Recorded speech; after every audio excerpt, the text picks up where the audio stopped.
Hello everyone. Welcome to the new session of Structural Organization in Animals. तो आज हम इस चैप्टर में सबसे पहले जो पढ़ेंगे वो इस चैप्टर का थ्योरी पार्ट करेंगे, राइट? और फिर उसके बाद हम प्रीवियस ईयर्स क्वेश्चन को नीट में आए हुए जो प्रीवियस ईयर्स क्वेश्चन हैं उनको भी हम यहाँ पर डिस्कस करेंगे आप सभी के साथ। तो चलिए स्टार्ट करते हैं आज का session. Disclaimer: The images, text and other material used in our presentations are for educational purposes only. We respect the intellectual property rights of the original creators and owners. And if disclaimer, the images, text and other material used in our presentations are for educational purposes only. We respect the intellectual property rights of the original creators and owners. If you are the owner and have any concerns or issue, please contact us at sathi@iitk.ac.in and we shall remove the same. तो आज हम पढ़ेंगे structural organisation इन animals. तो यहाँ पर देखिए एक trend analysis की गई है हमारे प्रीवियस जो नीट में आए हुए इस चैप्टर से क्वेश्चंस है ना, तो उसको यहाँ पर अगर आप देखेंगे तो कुछ क्वेश्चंस आए हुए हैं यहाँ पे आपके 19 में एपिथेलियल टिश्यू से 4 क्वेश्चंस आए थे, कोलेजन यानी कि कनेक्टिव टिश्यू से 2020 में 2 क्वेश्चंस आए थे और वो भी डिफिकल्ट लेवल के थे, right? Epithelial tissue muscle tissue से जो है हमारे एवरेज लेवल के 2 क्वेश्चंस आए हुए थे। तो इस तरीके से हमारे एनालिसिस की गई है और देखा गया कि 2024 में भी एनिमल टिश्यू से क्वेश्चंस आए हुए हैं, है ना? और ये जो नंबर ऑफ क्वेश्चंस अगर आप देखिए तो 4 हैं, है ना? तो 4 क्वेश्चंस इस बार भी आ सकते हैं या फिर 3 क्वेश्चंस आ सकते हैं। तो आज का सेशन स्टार्ट करते हैं। Multicellular animals, a group of similar cells along with the intercellular substance perform the specific function. बहुत सारी cells unite होती हैं और किसी एक पर्टिकुलर फंक्शन को वो अंजाम देती हैं, यानी कि एक पर्टिकुलर फंक्शन को परफॉर्म करती हैं। इस पूरे ग्रुप ऑफ सेल्स को हम एक नेम देते हैं, वो नेम है टिश्यू। तो सिमिलर टाइप ऑफ सेल्स, एक तरह की सेल्स इकट्ठा होती हैं और वो एक ग्रुप बना लेती हैं, राइट? और वो किसी एक पर्टिकुलर फंक्शन को परफॉर्म करती हैं, तो उनको हम क्या कहते हैं? टिश्यूज। अब ये जो टिश्यू है आप देखेंगे कि ऑर्गन टू ऑर्गन वेरी करता है। जैसे स्टमक में जो टिश्यू होंगे वो लंग्स में नहीं होंगे, जो हार्ट में होंगे वो आपके लंग्स में नहीं होंगे, और जो किडनी में होंगे वो हार्ट में नहीं होंगे, है ना? तो ये जो है टिश्यूज जो है वो अलग अलग ऑर्गन में अलग तरीके के हो सकते हैं और उन्हें मॉडिफिकेशन भी अकॉर्डिंगली होता है। जैसे लंग्स में आप देखेंगे ना कि कुछ सेल्स का डिफरेंट वे में मॉडिफिकेशंस होता है, किडनी के केस में डिफरेंट होता है। तो अकॉर्डिंग टू द नीड जो है वो ऑर्गन टू ऑर्गन टिश्यू थोड़े मॉडिफाइड भी हो सकते हैं। तो ये सारी चीजें हम आज यहां पर देखने वाले हैं। अब देखिए, 2 or more organ perform a common function by their physical or chemical interaction. 2 cells है ना, 2 ऑर्गन, इनफैक्ट 2 ऑर्गन जो है वो आपस में किसी न किसी केमिकल इंटरैक्शन की वजह से बंधे होते हैं, मतलब दोनों मिलकर किसी फंक्शन को परफॉर्म कर रहे होते हैं। जैसे कि देखिए आपका डाइजेस्टिव सिस्टम है, डाइजेस्टिव सिस्टम में आपका स्टमक आता है, इंटेस्टाइन आता है, आपका माउथ का वाला पार्ट भी है, फेरिंग्स है, ईसोफेगस है ना? तो इतने सारे ऑर्गन एक साथ मिल जाते हैं और किसी एक पर्टिकुलर फंक्शन को परफॉर्म करते हैं, तो यहां पर ऑर्गन सिस्टम बन जाता है ना? ये पूरा आपका ऑर्गन सिस्टम बन गया। जैसे आप नाम देते हैं डाइजेस्टिव सिस्टम, रेस्पिरेटरी सिस्टम। आप देखिए रेस्पिरेटरी सिस्टम में कितने सारे ऑर्गन्स आते हैं आपके, आपका ट्रैकिया आता है, आपका फेरिंग्स आता है, लंग्स आता है, ब्रोंक्यूल्स बहुत सारे उसमें आते हैं ना? तो ये सब मिलकर एक ही पर्टिकुलर फंक्शन को परफॉर्म कर रहे हैं। तो हमारा organ system level of organisation देखा जाता है, जिसमें कि अलग अलग सिस्टम आप स्टडी करते हैं। अब हम बात करेंगे एनिमल टिश्यूज की।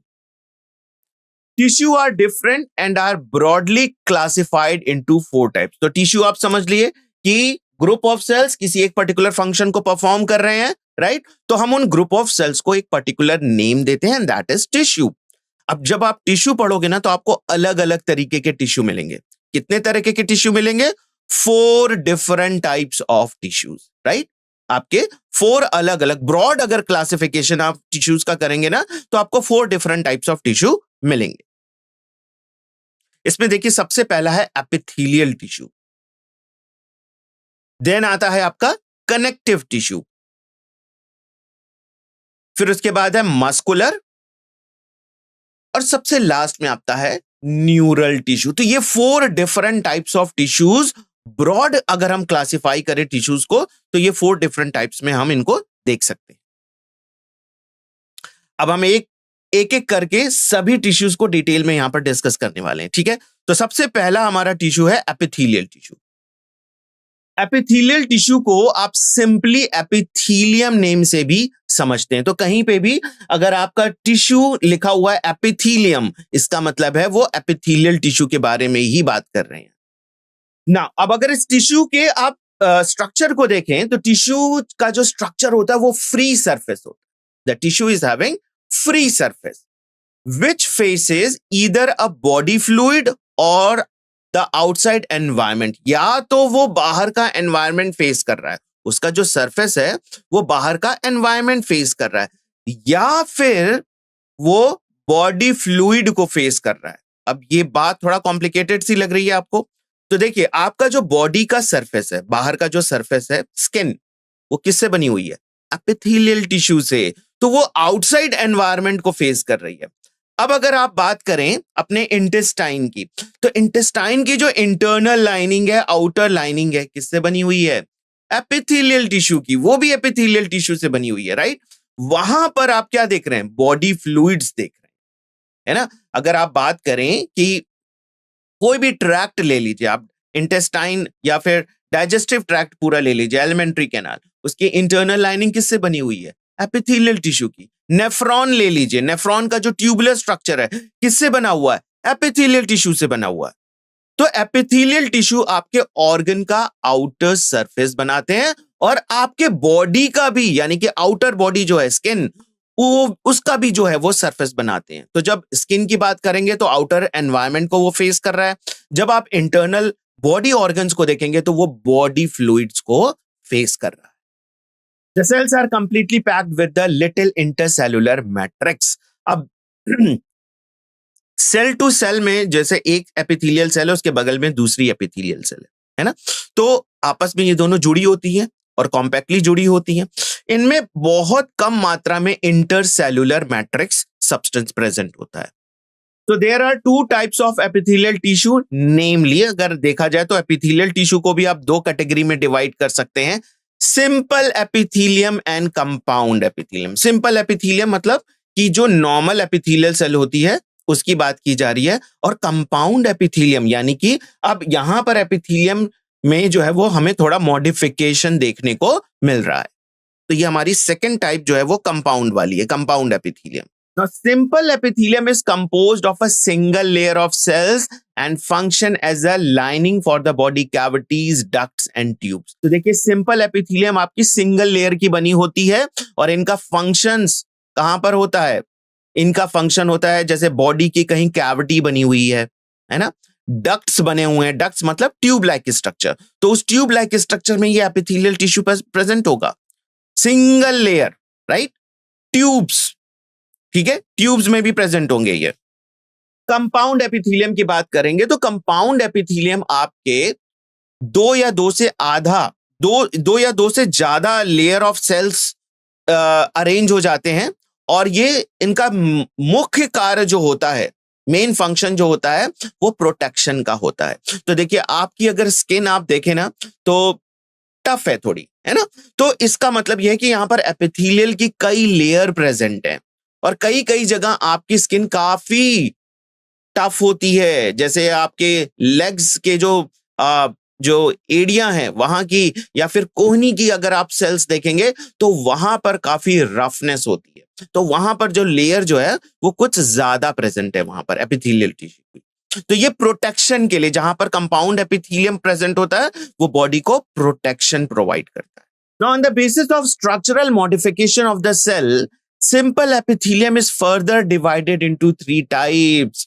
हमने पढ़ा था कि एपिथेलियल जो सिंपल वाली होती है उसकी सिंगल लेयर प्रेजेंट होती है, राइट। अब सिंगल एपिथेलियल लेयर भी देखिए 3 तरह की हो सकती है, उनमें मॉडिफिकेशन होता है और वो 3 अलग अलग तरह की सिंपल एपिथेलियम टिश्यू बनाती हैं। तो आइए देखते हैं वो कौन कौन सी हैं। Squamous, cuboidal and columnar. Squamous epithelium जैसे कि बिल्कुल प्लेन सरफेस वाली सेल्स जो होती हैं, है ना, जैसे आपकी टाइल्स होती हैं, है ना, उस तरीके की ये सेल्स का अरेंजमेंट होता है। क्यूबॉइडल, क्यूबॉइडल मतलब क्यूब्स जैसे आप जानते हैं ना, जिसका लेंथ, ब्रेथ और हाइट तीनों बिल्कुल एक समान होता है ना, चॉक बॉक्स जैसा। तो इस तरह का शेप होता है एपिथेलियल टिश्यू का। तो वो वाली एपिथेलियल टिश्यू आपकी कहलाती है क्यूबॉइडल एपिथेलियल। ठीक है। नेक्स्ट अगर आप देखिए थर्ड टाइप जो है वो कॉलमनर एपिथेलियम है। तो कॉलमनर एपिथेलियम जो होती है वो आपकी कैसी होती है, कॉलम शेप होती है ना, इसीलिए वजह से इसका नाम भी पड़ गया है कॉलमनर एपिथेलियम। ठीक है। Squamous epithelium is made up of single layer and flattened cells with a irregular boundaries. ये आपकी सिंगल लेयर होती है और फ्लैटेंड सेल्स इसमें प्रेजेंट होती हैं। They are found in the walls of blood vessels and air sacs of lungs are involved in the function like forming the diffusion boundary। तो ये वहां पर प्रेजेंट होती है, कहां पर, ब्लड वेसल्स के केस में।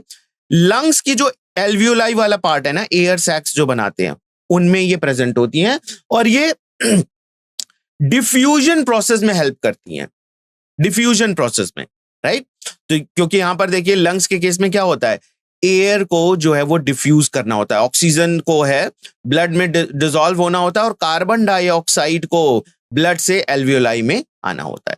तो वहां पर देखिए डिफ्यूजन प्रोसेस होती है। तो स्क्वैमस एपिथेलियम जो होती है वो आपकी डिफ्यूजन प्रोसेस में इन्वॉल्व होती है और ये ब्लड वेसल्स और लंग्स, आपको एग्जाम्पल से याद रखने हैं कि कौन सा टिश्यू कहां पर पाया जाता है, ये पूछा जा सकता है एग्जामिनेशन में। और ये देखिए 2014 में इस पर्टिकुलर पॉइंट से क्वेश्चन आया भी हुआ है।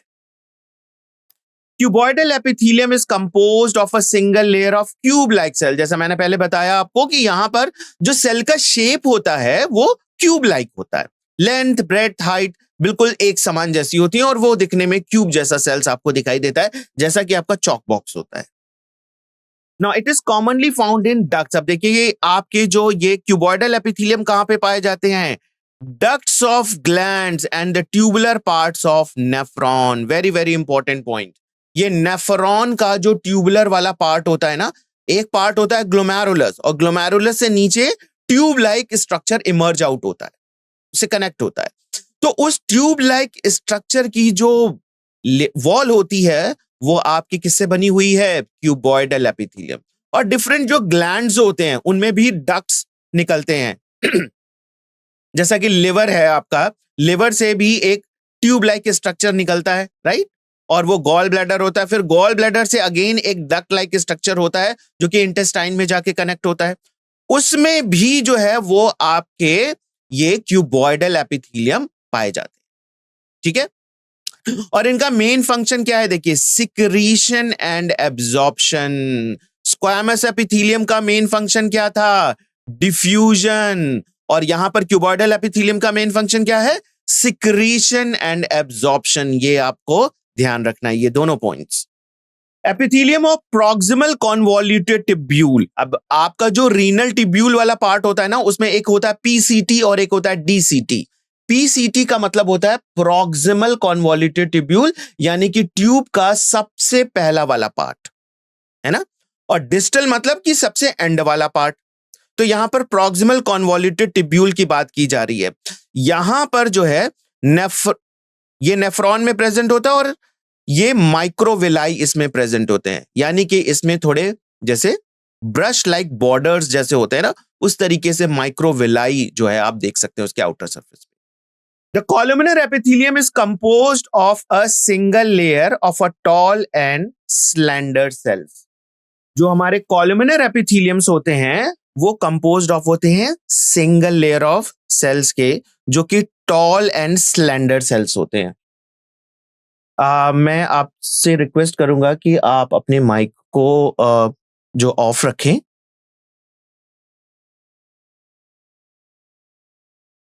तो ये कॉलमनर एपिथेलियम जो है ये आपका कंपोज्ड है सिंगल लेयर ऑफ टॉल और स्लेंडर सेल से। इसकी जो सेल होती है वो बिल्कुल कॉलम शेप होती है, इसी वजह से इसको हम कॉलमनर एपिथेलियम कहते हैं।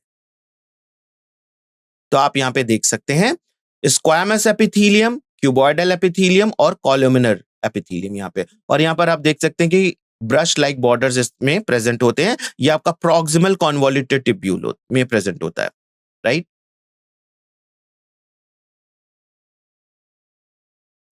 There nuclei are located at the base. जो क्यूबॉइडल एपिथेलियम होता है, अगर वो कॉलम शेप में है तो उसका न्यूक्लियस कहां पे प्रेजेंट है? बिल्कुल डाउन बेस पर प्रेजेंट होता है। फ्री सरफेस में हैव माइक्रोविलाई, जहां पर जरूरत होगी उसका जो फ्री सरफेस, बाहर वाला जो सरफेस है, उस पे माइक्रोविलाई जो है वो प्रेजेंट हो सकते हैं।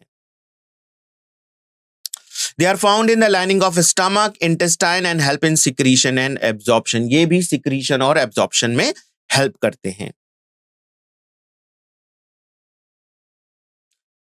The columnar और cuboidal cells bear cilia on their surface और फिर वो कहलाते हैं ciliated epithelium। आपकी दोनों cuboidal epithelium और columnar epithelium में रिक्वायरमेंट अगर होती है तो जहां पर रिक्वायरमेंट होती है वहां पर ये सीलिया प्रेजेंट होता है उस पे, यानी कि सीलिया उस पे बाहर सरफेस पे अटैच होता है और वो सीलिएटेड एपिथेलियम वहां पर कहलाता है, राइट। तो ये आपका क्यूबॉइडल एंड कॉलमनर एपिथेलियम का मॉडिफिकेशन है। अब इनका फंक्शन क्या है? इनका फंक्शन है, their function is to move particles or mucus in the specific direction over the epithelium। ये ciliated epithelium क्या है? जब मूव करती हैं तो पार्टिकल्स को, है ना, वो मूव कराती हैं, पार्टिकल्स को मूव कराती हैं, या फिर म्यूकस है तो इसके मूवमेंट से जो म्यूकस है वो स्प्रेड होना शुरू हो जाता है। म्यूकस को पूरे एपिथेलियम लेयर पे जो है वो स्प्रेड करने के लिए ये हेल्पफुल है। They are mainly present in the inner surface of hollow organ like bronchioles and fallopian tube, है ना। ये जो है आपके जो inner surface of hollow organ है, जैसे कि देखिए ब्रोंक्यूल्स बिल्कुल हॉलो होता है, अंदर से खोखला होता है, फैलोपियन ट्यूब भी बिल्कुल हॉलो होती है, तो वहां पर जो है ये सीलिएटेड एपिथेलियम प्रेजेंट हो सकते हैं। तो कई बार पूछा जा सकता है एग्जामिनेशन में, 22 में आया भी हुआ है कि ब्रोंक्यूल्स और फैलोपियन ट्यूब में सीलिएटेड एपिथेलियम प्रेजेंट होती है, राइट। तो आपको लोकेशन याद करनी है कि सीलिएटेड कहां पर है, स्क्वामस कहां पे प्रेजेंट होते हैं, क्यूबॉइडल कहां पर है और कॉलमनर कहां पर है। Some of the columnar and cuboidal cells get specialized for the secretion and are called a glandular epithelium। देखिए कुछ मॉडिफिकेशन और भी देखे गए हैं। कुछ क्यूबॉइडल सेल्स और कॉलमनर सेल्स जो है वो स्पेशलाइज्ड हो जाती हैं और वो सिक्रीशन में इस कदर इन्वॉल्व होती हैं कि वो एक ग्लैंड नुमा हो जाती हैं, यानी कि ग्लैंड्स बना लेती हैं, और उस समय उनको हम बोलते हैं ग्लैंडुलर एपिथेलियम, यानी कि मेनली वो इन्वॉल्व्ड हैं सिक्रीशन पर्पस के लिए। So there are mainly two types, unicellular consisting of isolated glandular cell। जैसे देखिए आपका पूरी एक सेल ही जो है वो सिक्रीशन के लिए इन्वॉल्व है, जैसे goblet cells, right. Goblet cells आपके एलिमेंट्री कैनाल में होते हैं, ये म्यूकस सिक्रीट करते हैं। मल्टी सेलुलर यानी कि कई सेल मिलकर जो है वो एक जो है वो ग्लैंड की तरह बिहेव कर रही हैं, राइट। एपिथेलियल सेल्स बहुत सारी एक साथ मिलकर यूनाइट होकर जो है वो ग्लैंड की तरह बिहेव कर रही हैं, अपने सिक्रीशंस को बाहर निकाल रही हैं, और इसका एग्जांपल है आपका सैलिवरी ग्लैंड्स जो माउथ के बकल कैविटी में ओपन होता है। तो कुछ सेल्स इन्वॉल्व हो सकती हैं या फिर कुछ ग्रुप ऑफ सेल्स इन्वॉल्व हो सकती हैं।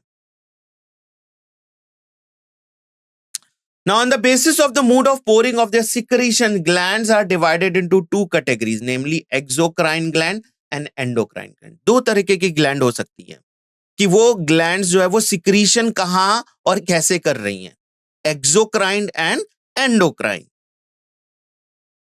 Exocrine gland secrete mucus, saliva, earwax, oil milk, digestive enzymes और द सेल प्रोडक्ट। ये देखिए एक्सोक्राइन ग्लैंड ये सारी चीजें सिक्रीट करती।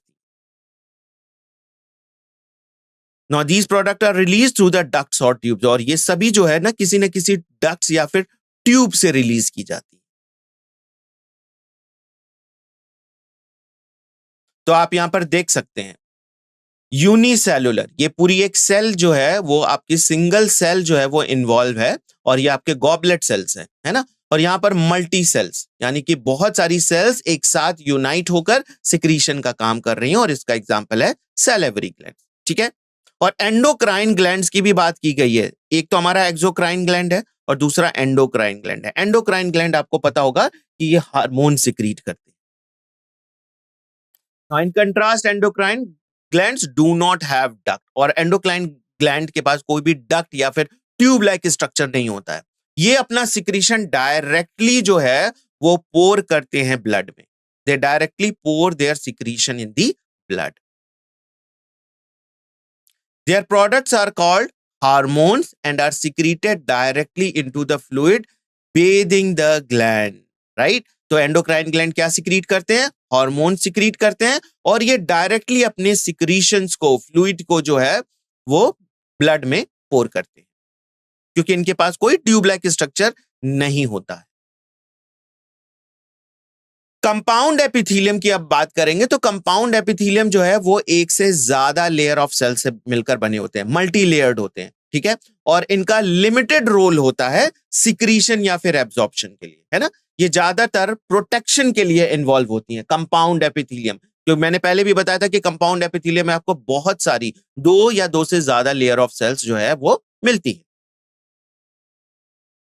So their main function is to provide protection against the chemical and mechanical stress. Body में कोई भी तरह के केमिकल स्ट्रेस आ रहे हैं या फिर मैकेनिकल स्ट्रेस आ रही है, तो वहां पर जो है जो कंपाउंड एपिथेलियम है उनका रोल आता है, वो हमारे बॉडी को प्रोटेक्ट करती है।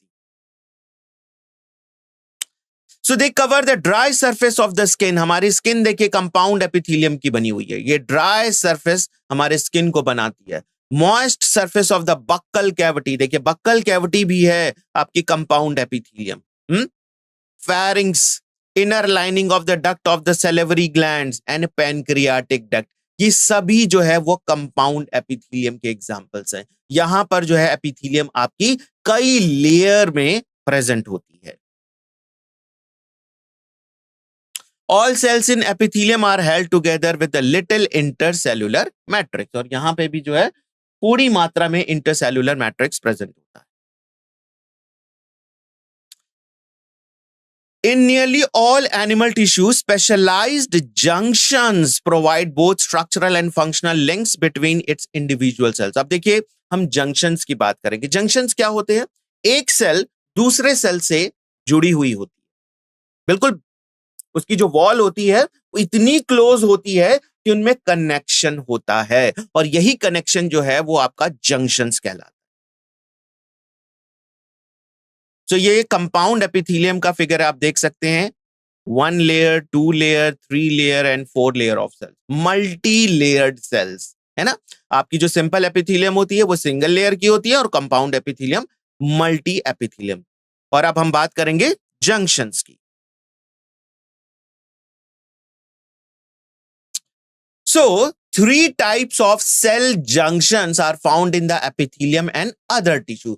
3 अलग अलग तरीके के हमारे जंक्शंस प्रेजेंट होते हैं, है ना। और ये जंक्शन जो है वो एपिथेलियल सेल में हमें देखने को मिलता है, या फिर दूसरे सेल्स में भी प्रेजेंट हो सकते हैं, क्योंकि हमारी स्मूथ मसल्स जो हमारी कनेक्टिव टिश्यू है ना। कनेक्टिव टिश्यू में भी देखिए जो सेल्स होती हैं वो कनेक्ट हो सकती हैं। मस्कुलर टिश्यू में simple epithelium, simple muscular tissue जो होते हैं उनमें भी जो है कनेक्शन हो सकते हैं। तो ये अलग दूसरे जो टिश्यूज हैं उनमें भी इस तरह के हमें जंक्शंस देखने को मिलते हैं।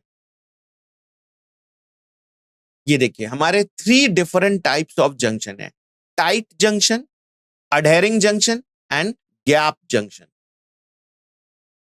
जो सबसे पहला है हमारा टाइट जंक्शन, कैसा होता है?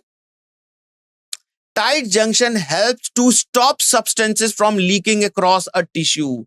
टिश्यू के अंदर जो भी सब्सटेंस है वो लीक आउट करके बाहर नहीं जाना चाहिए।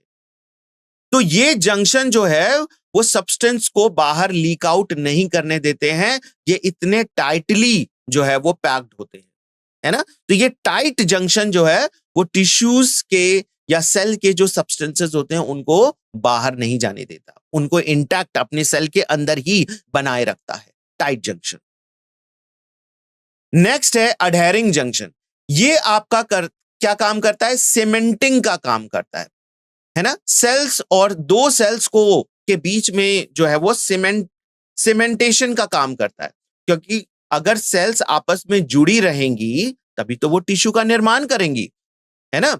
अगर आपको याद हो पोरीफेरा के केस में मैंने बताया था कि मल्टी सेलुलर होता है, लेकिन वहां पर जो सेल्स होते हैं वो इतने लूज होते हैं कि वो टिश्यू का फॉर्मेशन नहीं करते हैं, और वहां पर cellular level grade of organisation देखने को मिलता है। मल्टी सेल होते हुए भी सेलुलर लेवल ऑफ ऑर्गेनाइजेशन देखने को मिल रहा है। क्यों? क्योंकि वहां पर इस तरह के जंक्शंस नहीं प्रेजेंट है, एक सेल इंडिविजुअली पूरा काम कर रहा है ना।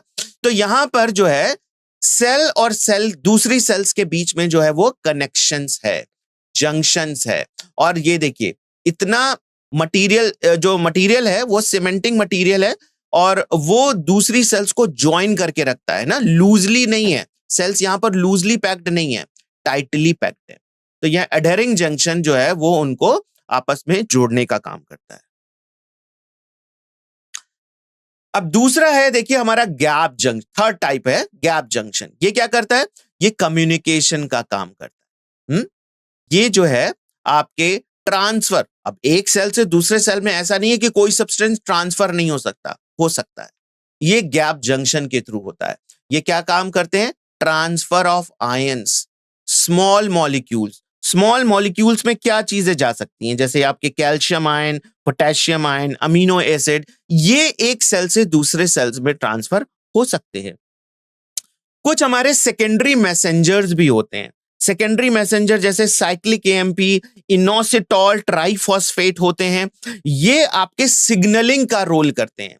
जब हमारा जो 11th का जो हमारा एक चैप्टर है ना, केमिकल कोऑर्डिनेशन, वहां पर जो है आप सिग्नलिंग प्रोसेस जब पढ़ेंगे तो ये दोनों सब्सटेंस वहां पर आपको देखने को मिलेंगे। Cyclic AMP and inositol triphosphate, वो वहां पर सिग्नलिंग का रोल करते हैं। तो वो एक सेल से दूसरे सेल में कैसे जाते हैं? इन्हीं गैप जंक्शंस के, राइट।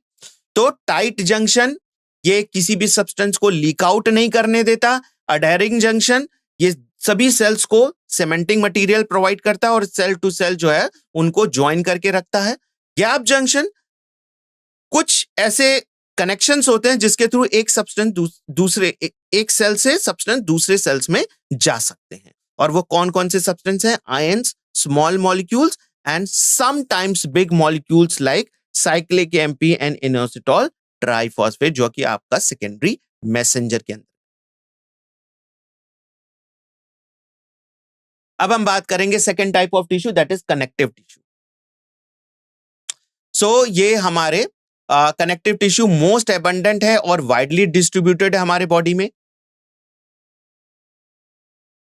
इनको कनेक्टिव टिश्यू क्यों कहा जाता है? क्योंकि इनका स्पेशल फंक्शन है linking and supporting other tissue, है ना, दूसरे टिश्यू को लिंक करना और सपोर्ट करने का ये काम करते हैं।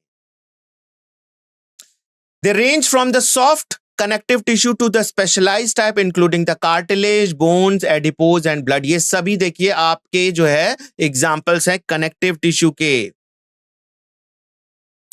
In all connective tissue except blood, the cells secrete fibrous and the structural protein called collagen and elastin। देखिए ब्लड जो है हमारा फ्लूइड कनेक्टिव टिश्यू है, उसको अगर आप छोड़ दीजिए तो बाकी जितने भी हमारे कनेक्टिव टिश्यू हैं उनके सेल्स जो है ना वो कुछ सब्सटेंस सिक्रीट करते हैं, जैसे कि कोलाजन एंड इलास्टिन। ये दोनों जो हैं वो एक तरह के प्रोटीन्स हैं, right. The fibres provide strength, elasticity and flexibility to the tissue. इन सब्सटेंस का सिक्रीट होना बहुत जरूरी है, क्योंकि देखिए कनेक्टिव टिश्यू जो है वो कुछ स्ट्रेंथ प्रोवाइड करता है, इलास्टिसिटी प्रोवाइड करता है, फ्लेक्सिबिलिटी प्रोवाइड करता है। ये इलास्टिसिटी और फ्लेक्सिबिलिटी आपके इन्हीं सब्सटेंस यानी कि प्रोटीन्स, कोलाजन और इलास्टिन की वजह से होती है। Now these cells also secrete modified polysaccharide। क्या क्या सिक्रीट करते हैं ये? कुछ पॉलीसेक्राइड को सिक्रीट करते हैं जो कि एक्युमुलेट हो सकता है between the cells and fibres, और ये एक मैट्रिक्स यानी कि ग्राउंड सब्सटेंस का निर्माण करता है।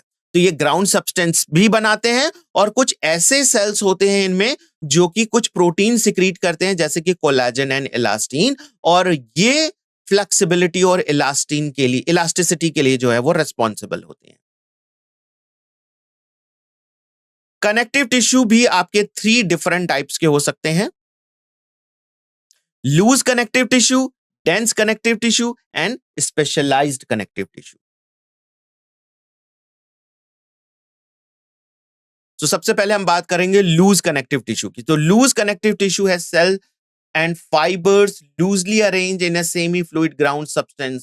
For example, areolar tissue present beneath the skin.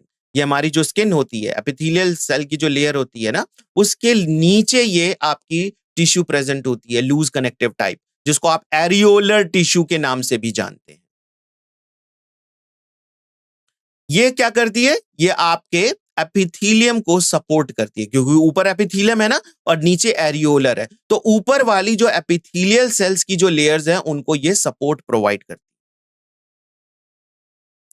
है। It contain fibroblast cells, macrophages and mast cells, है ना। ये जो फाइब्रोब्लास्ट सेल्स होती हैं ये फाइबर्स सिक्रीट करने का काम करती है। Adipose tissue is another type of loose connective tissue. तो पहली तो एरियोलर थी हमारी लूज कनेक्टिव टिश्यू में, दूसरी कौन सी है? एडिपोज टिश्यू, है ना। ये जो है हमारे अगेन स्किन के नीचे ही प्रेजेंट होती है, राइट। और ये जो है फैट को स्टोरिंग का काम करती है। ये देखिए लूज कनेक्टिव टिश्यू आपके एरियोलर का यहां पर फिगर दिखाया गया है, इसमें क्या क्या चीजें प्रेजेंट है ये देखिए। मैक्रोफेजेस सेल्स, ये एक तरह की व्हाइट ब्लड सेल्स होती हैं जो कि जर्म्स वगैरह को यहां पर कैप्चर करके उनको खत्म करने का काम करती हैं। फाइब्रोब्लास्ट सेल्स, फाइब्रोब्लास्ट सेल्स ये देख सकते हैं आप, फाइबर्स बनाने का काम करती है। और आपके कोलेजन फाइबर्स हैं जो कि आपके कुछ प्रोटीन सब्सटेंस को सिक्रीट करने का काम करती है। The excess of nutrients which are not used immediately are converted into fats and are stored in these tissue. तो आपकी जो एडिपोज टिश्यू है वो फैट स्टोरिंग के लिए रिस्पॉन्सिबल है। जब कभी भी एक्स्ट्रा मात्रा में हमारे पास न्यूट्रिएंट्स होता है ना बॉडी में, तो उसको फैट्स में कन्वर्ट कर दिया जाता है और इन्हीं जो हमारी एडिपोज टिश्यू है उसमें इस फैट्स को ले जाकर स्टोर कर दिया जाता है। और जब आवश्यकता होती है तो इन्हीं फैट से दोबारा आपको जो है उस एनर्जी में कन्वर्ट कर लिया जाता है, जिससे कि आप अपने सारी मेटाबॉलिक एक्टिविटीज को परफॉर्म करते हैं। Fibres and fibroblast are completely packed into the dense connective tissue. आपकी जो डेंस कनेक्टिव टिश्यू होती है उसमें जो है वो काफी कॉम्पैक्टली पैकिंग देखी जाती है फाइबर्स और फाइब्रोब्लास्ट की। Orientation of fibers show a regular or irregular pattern and they are called as dense, regular and dense irregular tissue. तो कुछ जगह पर ये फाइबर्स और फाइब्रोब्लास्ट जो है वो काफी अच्छे से जो है ना अरेंज होते हैं, तो आप उसको कहते हैं कि रेगुलर डेंस टिश्यू। और कुछ जगह पर ये इर्रेगुलर होते हैं, कोई पैटर्न नहीं होता इनका, ओरिएंटेशन का इनका, तो वहां पर हम कहते हैं इर्रेगुलर टिश्यू है ये, डेंस इर्रेगुलर टिश्यू उनको कहते हैं। In the dense regular connective tissue, collagen fibers are present in the rows between the parallel bundles of fibers. देखिए यहां पर प्रॉपरली अरेंजमेंट देखा जा रहा है ना, पैरेलली अरेंज्ड हैं ये बंडल्स में। Tendons which attach the skeleton muscles to bones and the ligament which attach one bone to another examples of this tissue. आपके जो dense connective tissue के examples है ना, वो भी कौन से? आपके रेगुलर वाले, है ना। वो आपके कौन से हैं? टेंडन्स। टेंडन्स क्या काम करते हैं? बोन्स, मसल टू बोन्स को अटैच करने के लिए रिस्पॉन्सिबल है। और आपके जो लिगामेंट्स हैं वो क्या करते हैं? वन बोन टू अनदर, यानी बोन टू बोन कनेक्शन का काम करते हैं। Dense irregular connective tissue has fibroblast and many fibres, जिसमें कि कोलेजन आते हैं और ये properly orient and they are oriented differently, अलग तरीके से इनमें ओरिएंटेशन हमें देखने को मिलता है। This tissue is present in the skin, और ये टिश्यू कहां पे प्रेजेंट है? आपकी स्किन में, है ना। यहां पर हमें स्किन में ये देखने को मिलता है। irregular connective tissue. Cartilage, bones and bloods are the various type of specialized connective tissue. ये देखिए, ये एक अलग तरह की हमारी connective tissue है जिसमें कौन कौन सी आती हैं आपकी? कार्टिलेज, बोन्स और ब्लड. ब्लड भी आपका कनेक्टिव टिश्यू है, फ्लूइड कनेक्टिव टिश्यू जिसको बोला जाता है. The intercellular materials of the cartilage is solid and malleable and it resist compression. आपका जो कार्टिलेज है ना, वो कंप्रेशन को रेजिस्ट करता है. और आप देखिए, कार्टिलेज कहां पर प्रेजेंट है? आपकी जो नोज के टिप है वो कार्टिलेज की बनी हुई है. आपका जो पिना है, एक्सटर्नल ईयर, वो भी आपका कार्टिलेज का बना हुआ है. बोन्स की एंड पर भी कार्टिलेज प्रेजेंट होता है ताकि ये जो है वो घिस ना सके, है ना. बोन्स और बोन्स में आपस में रगड़ ना खाए, तो वहां पर भी जो है कार्टिलेज प्रेजेंट होता है. तो कार्टिलेज जो है वो बोन से जो है वो सॉफ्ट है. Cells of this tissue, chondrocytes, are enclosed in a small cavities within the matrix secreted by them. ये देखिए, आप एडिपोज टिश्यू यहां पे देख रहे हैं, फैट स्टोरिंग. और यहां पर देखिए, ये कोलेजन के फाइबर्स हैं. और उसमें आपके कॉन्ड्रोसाइट सेल्स जो हैं वो प्रेजेंट है. तो ये कॉन्ड्रोसाइट सेल्स किसमें प्रेजेंट होती हैं? कार्टिलेज में. फाइबर्स के बीच में ये मैट्रिक्स सब्सटेंस जो होता है उसमें ये पर्टिकुलर सेल्स होती हैं जिसको आप कॉन्ड्रोसाइट्स कहते हैं. तो कॉन्ड्रोसाइट्स का भी match the column type of questions में पूछा जा सकता है. कॉन्ड्रोसाइट्स को आपको मैच करना होगा किससे? Cartilage, right.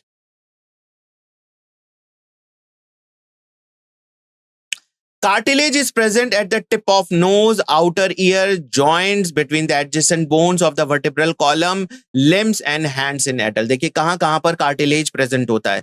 नोज के टिप पर, आपका जो आउटर ईयर है, एक्सटर्नल ईयर, वहां पे प्रेजेंट होता है. जॉइंट्स पे प्रेजेंट होता है, बोन्स के जॉइंट्स पे, है ना. और जो आपकी वर्टिब्रल कॉलम है, वर्टिब्रल कॉलम सिंगल वर्टिब्रे है ना, नंबर ऑफ वर्टिब्रेस के मिलकर बनी हुई है. तो दो वर्टिब्रे के बीच में भी जो है आपका कार्टिलेज प्रेजेंट होता है, जिससे कि ये बोन्स, वर्टिब्रे की बोन्स आपस में फ्रिक्शन ना हो, रगड़ ना खाएं, है ना. इसलिए उसको प्रोटेक्शन के लिए वहां पर भी जो है ये कार्टिलेज प्रेजेंट होते हैं. आपके लिम्स में भी प्रेजेंट होते हैं, हैंड्स में भी प्रेजेंट होते हैं. Bones have a hard and non pliable. देखिए वहां पर जो है वो सॉफ्ट पैलिएबल था, जबकि यहां पर हार्ड है और नॉन पैलिएबल है. कार्टिलेज के केस में सॉफ्ट एंड पैलिएबल था और बोन के केस में हार्ड एंड नॉन पैलिएबल है. Ground substance rich in calcium salt. यहां पर जो ग्राउंड सब्सटेंस है वो कैसा है? कैल्शियम से बना हुआ है. और वहां पर फाइबर्स थे, and collagen fibres which give bones it strength. It is the main tissue that provides structural frame to the body. और ये हमारे बॉडी के लिए बहुत इंपॉर्टेंट है क्योंकि एक बॉडी को पर्टिकुलर शेप प्रोवाइड करता है, एक फ्रेम प्रोवाइड करता है, और तभी बाकी सारे मसल्स उससे अटैच हो पाती है. अदरवाइज आप इमेजिन करिए कि अगर स्केलेटल टिश्यू ही ना हो तो किस तरीके का बॉडी दिखाई देगा. Bones support and protect soft tissues and organs. Bones जो है वो सिर्फ फ्रेमवर्क ही नहीं प्रोवाइड करते, ये एक सपोर्ट भी प्रोवाइड करते हैं और हमारे दूसरे ऑर्गन्स और टिश्यू को प्रोटेक्शन भी प्रोवाइड करते हैं. अब प्रोटेक्शन की बात की तो आप कैसे कहेंगे कि ये प्रोटेक्शन प्रोवाइड कर रहा है? आपका सबसे बेस्ट एग्जांपल है, देखिए आपका जो स्कल है, स्कल पूरा क्रेनियम से बना हुआ है. क्रेनियम बोन जो है उसकी, और उसके अंदर हमारा ब्रेन वाला पार्ट है. तो ब्रेन बहुत डेलिकेट पार्ट है ना, उसको देखिए कौन प्रोवाइड कर रहा है? हमारे बोन्स. हमारा ये जो चेस्ट रीजन है उसमें क्या प्रेजेंट है? Rib cage. और रिब केज के अंदर जो है हमारा हार्ट और हमारा लंग्स प्रेजेंट होता है, वो भी बहुत डेलिकेट ऑर्गन है. तो ये प्रोटेक्शन प्रोवाइड करने का काम कर रहे हैं. द बोन सेल्स, बोन्स की जो सेल्स होती हैं देखिए क्या है? ऑस्टियोसाइट्स, है ना. वहां पर कार्टिलेज के केस में कॉन्ड्रियोसाइट्स थी, यहां पर बोन्स के केस में क्या है? Osteocytes. And they are present in the spaces called lacunae. देखिए यहां पर ये कार्टिलेज की सेल्स हैं, ये फाइबर्स हैं, कोलेजन फाइबर्स, और ये क्या है? कार्टिलेज की सेल्स हैं जिसको हम कहते हैं कॉन्ड्रोसाइट्स. और यहां पर बोन है. बोन के केस में ये जो स्पेस है ये पूरा लैकुनी कहलाता है। और आप देख सकते हैं कि यहाँ पर फाइबर्स, यहाँ पे भी कोलेजन फाइबर्स होते हैं, वो किस तरीके से प्रेजेंट है। यहाँ पर काफी टफनेस है क्योंकि यहाँ पर कैल्शियम सॉल्ट्स का डिपोजिशन होता है। आपको ये दोनों सेल्स के नाम याद करने हैं, कॉन्ड्रियोसाइट्स कार्टिलेज के केस में, ऑस्टियोसाइट्स बोन्स के केस में। Limb bones such as long bones of the leg serves as weight bearing function, है ना। ये काफी लंबी बोन्स होती हैं और थोड़ी टफ भी होती हैं, है ना। इनमें वेट भी होता है और ये हमारे पूरे बॉडी का जो है भार संभालने के लिए रिस्पॉन्सिबल होती हैं।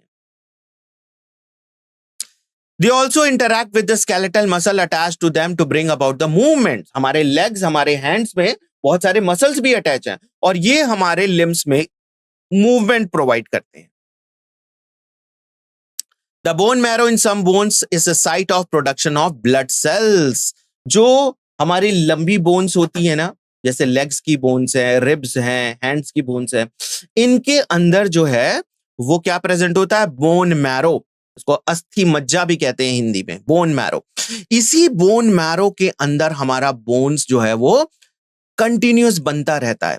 आपको पता होगा कि हमारे आरबीसी सेल्स जो है उसका एक पर्टिकुलर लाइफ टाइम होता है, 120 डेज में वो खत्म हो जाता है, ठीक है।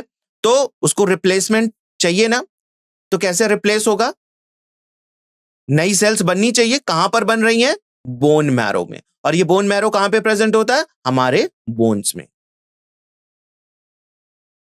So blood is a fluid connective tissue. अब हम देखिए दूसरे कनेक्टिव टिश्यू की बात कर रहे हैं, ब्लड। ये भी हमारा कनेक्टिव टिश्यू के अंतर्गत ही आता है। इसमें हमारा ये फ्लूइड कनेक्टिव टिश्यू कहलाता है, जिसमें कि देखिए क्या पार्ट्स हैं, प्लाज्मा पार्ट्स हैं और कुछ सेल वाले पार्ट हैं। और सेल वाले पार्ट्स में हमारे आरबीसीज आते हैं, डब्ल्यूबीसी आते हैं और प्लेटलेट्स आते हैं। It is the main circulating fluid that help in transport of various substances. Blood के थ्रू बहुत सारे substances ट्रांसपोर्ट होते हैं, आपके न्यूट्रिएंट्स ट्रांसपोर्ट्स होते हैं, है ना, ऑक्सीजन ट्रांसपोर्ट होता है और एक्सक्रीटरी सब्सटेंस को भी ये बॉडी से बाहर निकालने में मदद करता है। तो आप देख सकते हैं यहाँ पे आरबीसी, इसमें कोई भी न्यूक्लियस प्रेजेंट नहीं होता। अगर हम ह्यूमन के न्यूक्लियस की बात करें, ई न्यूक्लिएटेड होता है। और वहीं डब्ल्यूबीसी आप देख सकते हैं, है ना, ये सेल्स बड़ी होती है और इसमें न्यूक्लियस जो है वो वेरियस, क्योंकि हमारे डब्ल्यूबीसी अलग अलग तरीके के होते हैं। तो कुछ ग्रैनुलोसाइट्स होते हैं, कुछ नॉन ग्रैनुलोसाइट्स होते हैं, मैक्रोफेजेस होते हैं। तो अलग अलग तरीके के हमारे डब्ल्यूबीसी हैं और इनमें न्यूक्लियस पाया जाता है। अब हम बात करेंगे अपने अगले टिश्यू की, मसल टिश्यू की। So here each muscle is made up of a long cylindrical fibers arranged in parallel arrays. ये पैरेलली जो है वो इसके फाइबर्स अरेंज होते हैं और इन फाइबर्स को, है ना, these fibers are composed of numerous fine fibrils और ये फाइन फाइब्रिल्स क्या कहलाते हैं, myofibrils. Muscle fibres contract, shorten होते हैं और फिर लेंथन होते हैं, है ना, कॉन्ट्रैक्ट करते हैं और रिलैक्स करते हैं और इससे हमारा मूवमेंट प्रोवाइड होता है। So their action move the body, adjust the changes in the environment and maintain the position of the various parts of the body. तो ये हमारे बॉडी जब कॉन्ट्रैक्ट और रिलैक्स करते हैं तो हमारे बॉडी में मूवमेंट प्रोवाइड करते हैं, राइट। मसल्स भी देखिए हमारे 3 डिफरेंट टाइप्स के होते हैं, स्केलेटल मसल्स, स्मूथ मसल्स और cardiac muscles. Skeletal muscles is closely attached to the skeletal bones और जो हमारे स्केलेटल मसल्स होते हैं ये हमारे बोन से जो है वो अटैच होते हैं, इसी वजह से इनको हम स्केलेटल मसल्स कहते हैं। In a typical muscle such as biceps, striated striped muscle, skeletal muscle fibers are bundled together in a parallel function. इसके जो फाइबर्स हैं वो आपस में एक बंडल बना लेते हैं, है ना, पैरेलल फैशन में। और ये कहां पे प्रेजेंट है, देखिए बाइसेप्स में स्ट्राइएटेड, जो बाइसेप्स होती हैं आपके, स्ट्राइएटेड स्केलेटल मसल्स होती हैं, उनमें ये प्रेजेंट होती है। ये देख सकते हैं आप, इसके जो एक प्रॉपर फैशन में जो है वो फाइबर्स अरेंज है ना। और ये जो फाइबर्स इस तरीके से अरेंज होते हैं कि ये डार्क और लाइट बैंड्स बनाते हैं, स्ट्राइएटेड मसल्स टिश्यू, जिसको आप स्केलेटल मसल्स को भी कहते हैं। A sheath of tough connective tissue encloses several bundles of muscle fiber. एक जो है कवरिंग होती है कनेक्टिव टिश्यू की, जो इस सारे मसल फाइबर्स को ऊपर से कवर अप करके रखती है। The smooth muscle fibres taper at both the ends, और अगर आप इसका स्मूथ मसल फाइबर का स्ट्रक्चर देखेंगे तो ये बिल्कुल एंड पर जाकर ना टेपर्स हो जाती है। टेपर्स का मतलब बिल्कुल पतली हो जाती है। जैसे आप बोट देखते हैं ना, बोट बीच में चौड़ी होती है और एंड पर आते आते बिल्कुल फ्यूजिफॉर्म या फिर बिल्कुल सक्रिय हो जाती है ना। उसी तरह का जो है आपकी स्मूथ मसल सेल्स होती हैं। Cell junction hold them together, देखिए यहां पर भी जंक्शन प्रेजेंट है, उस टाइम भी मैंने जिक्र किया था जंक्शन का, है ना। तो यहां पर जो आपकी मसल्स होती हैं वो भी जंक्शंस के द्वारा कनेक्टेड होती है। The wall of the internal organs such as the blood vessels, stomach and intestine contain this type of muscle. आपकी जो स्मूथ मसल्स हैं वो कहां पर प्रेजेंट है? आपके ब्लड की जो वेसल्स होती हैं, आर्टरीज, वेन्स, कैपिलरीज, स्टमक में प्रेजेंट होती हैं, इंटेस्टाइन में प्रेजेंट होती हैं, है ना। और ये इनवॉलेंट्री एक्शन होती हैं। आपको कभी पता चलता है कि स्टमक में क्या चल रहा है? नहीं पता चलता, क्योंकि यहां पर आपका इन्वॉल्वमेंट है ही नहीं, इनवॉलेंट्री एक्शन हो रहा है सारा, पर काम वहां पर हो रहा है, डाइजेशन का पूरा फंक्शन हो रहा है। ब्लड वेसल्स में जो है वो ब्लड मूव कर रहा है, हमें नहीं पता होता। तो स्मूथ मसल्स वहां पर प्रेजेंट होती हैं जहां पर आपका इनवॉलेंट्री एक्शन बॉडी में हो रहा है, ठीक है। तो आपको ये ध्यान रखना है कि कहां कहां पर ये प्रेजेंट है। Smooth muscles are involuntary as their function can not be directly controlled, ये हमारे कंट्रोल में नहीं होती हैं। तो ये देखिए, आप देख सकते हैं इसका स्ट्रक्चर कैसा है। ये बीच में तो थोड़ा ब्रॉडर है जहां पर इसका न्यूक्लियस भी प्रेजेंट होता है, लेकिन एंड पर देखिए ये it tapers at the end, and पर जाके बिल्कुल पतली पॉइंटेड हो जाती है। Cardiac muscle tissue is the contractile tissue present only in the heart. अब हम थर्ड टाइप ऑफ मसल्स की बात करेंगे, तो कार्डियक टिश्यू है, ये हमारे हार्ट में प्रेजेंट होते हैं, और इसमें cell junction fuse the plasma membrane of the cardiac muscles, और ये जो है वो डिस्क जैसा एक स्ट्रक्चर बनाते हैं, और यहां पर ये स्टिक होते हैं एक दूसरे से। सो कम्युनिकेशन जंक्शन, जिसको इंटरकैलेटेड डिस्क कहते हैं, at some fusion points allow the cells to contract as a unit and, है ना। तो यहां पर आपके कम्युनिकेशन जंक्शन या फिर इंटरकैलेटेड डिस्क जो है वो आपके किस में प्रेजेंट होते हैं? ध्यान रखना है, कार्डियक मसल्स में। ये क्वेश्चन आपका एग्जामिनेशन पॉइंट ऑफ व्यू से बहुत इंपॉर्टेंट है, ये particular point, right. Cardiac muscles में आप देख सकते हैं इसमें ब्रांचिंग होती है, इसमें भी स्ट्राइएशंस होते हैं, है ना। स्ट्राइएशंस स्केलेटल मसल से कंपैरेटिवली ज्यादा होते हैं और इनमें ब्रांचिंग भी देखी जाती है, और ये भी आपके इनवॉलेंट्री फंक्शन प्ले करते हैं, आपका कोई कंट्रोल नहीं होता इस पे। अब हम बात करेंगे न्यूरल टिश्यू की। तो neural tissue exerts a greatest control over the bodies responsiveness and changing the condition. ये हमारे बॉडी के सभी फंक्शंस को जो है ना कंट्रोल करने के लिए और कोऑर्डिनेशन करने के लिए रिस्पॉन्सिबल होती हैं। न्यूरॉन्स इसका यूनिट स्ट्रक्चर है या फिर यूनिट सेल कह सकते हैं, है ना। Single cell of nervous tissue that is neuron, और ये इसका स्ट्रक्चरल एंड फंक्शनल यूनिट है।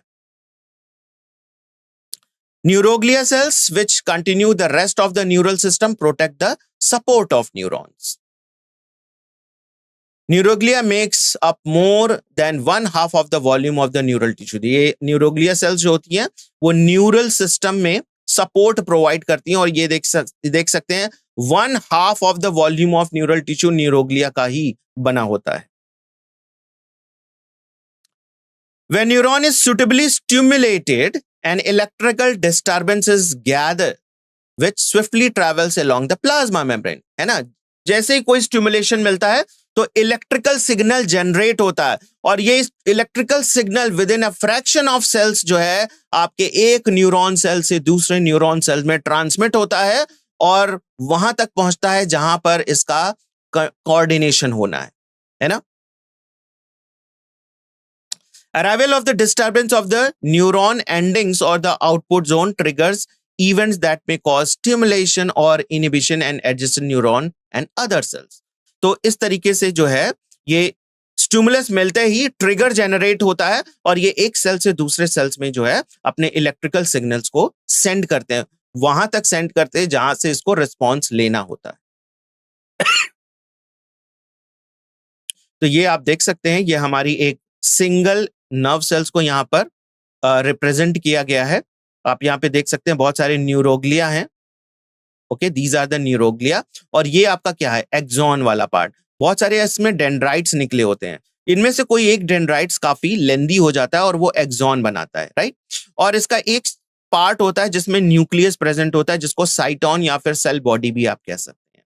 और इसी सेल बॉडी से बहुत सारे डेंड्राइट्स निकले होते हैं, और इसी डेंड्राइट्स के पास आप देख सकते हैं बहुत सारे neuroglia cells, neuroglial cells present होते हैं, जो कि हमारे नर्वस टिश्यू का जो है ना, न्यूरल टिश्यू का 1/2 ऑफ वॉल्यूम इसी का बना हुआ होता है।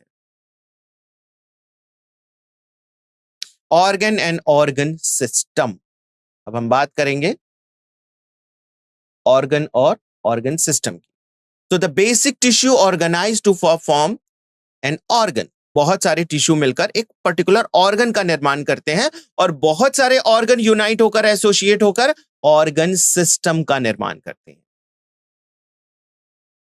Each organ in our body is made up of more than one type of tissue. अगर आप देखिए, एक कोई पर्टिकुलर ऑर्गन ले लीजिए, स्टमक लेते हैं, चलिए, उसमें एपिथेलियल टिश्यू भी है, उसमें आपकी जो है मस्कुलर टिश्यू भी है, स्मूथ मसल्स प्रेजेंट होती हैं, राइट, है ना। और यहां पर जो है वो नर्व्स भी अटैच्ड होते हैं।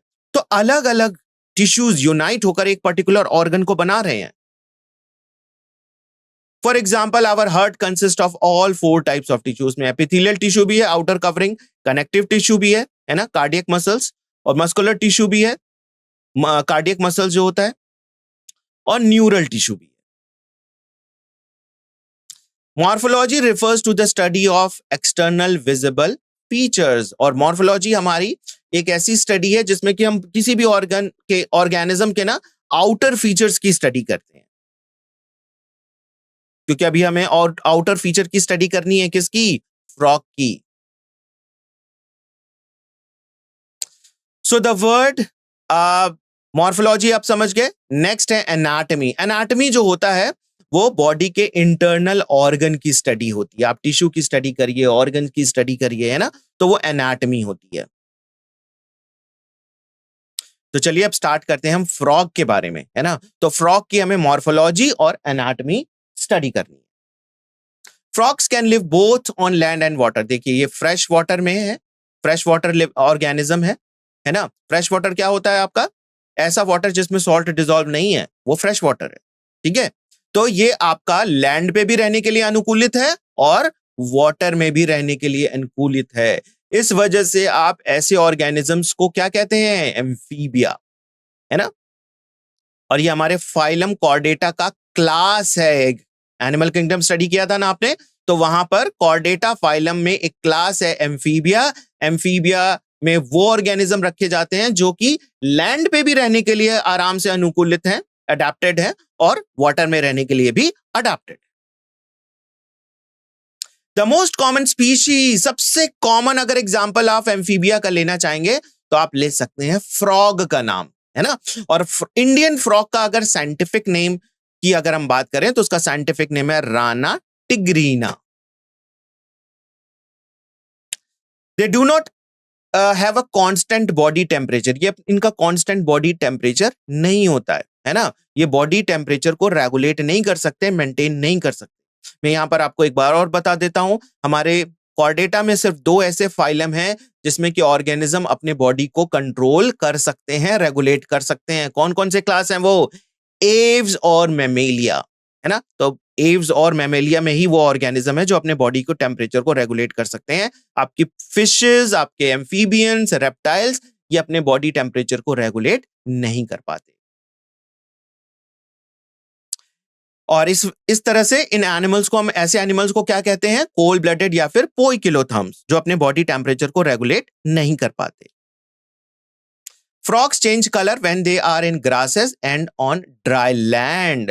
फ्रॉग अपने कलर को कॉम्यूफ्लेक करता है अपने आप को प्रोटेक्ट करने के लिए। ग्रासेस में होगा तो ग्रीन कलर अडॉप्ट कर लेगा, जिससे कि वो जो उसकी एनिमी है ना, उसको दिखाई ना दे। अपने आप को बचाने के लिए वो ऐसा करता है। So they have ability to change the color to hide from their enemies, और इस फिनोमिना को कहते हैं कॉम्यूफ्लेग। दिस प्रोटेक्टिव कलरेशन, और ये जो कलर जो है ना, कलर जो है वो अडाप्ट कर रहा है, इसको मिमिक्री कहते हैं। जैसे ग्रास के कलर की वो मिमिक्री कर रहा है, ग्रास ग्रीन कलर का है तो वो भी ग्रीन हो जा रहा है ना, इसको मिमिक्री कहते हैं। Protection through coloration, that is called as mimicry. Frogs are not seen during the peak summer and winter. आपको फ्रॉग कब देखने को मिलता है? रेनी सीजन में। न समर में वो दिखाई देता है और ना ही वो विंटर में दिखाई देता है। विंटर में भी वो जाकर, बिल्कुल इतनी ठंड होती है ना कि वो रेगुलेट नहीं कर सकता अपने बॉडी टेम्परेचर को, तो वो जाकर सोता है। उसको कहते हैं हाइबरनेशन। जब वो विंटर स्लीप ले रहा होता है उसको हम कहते हैं hibernation.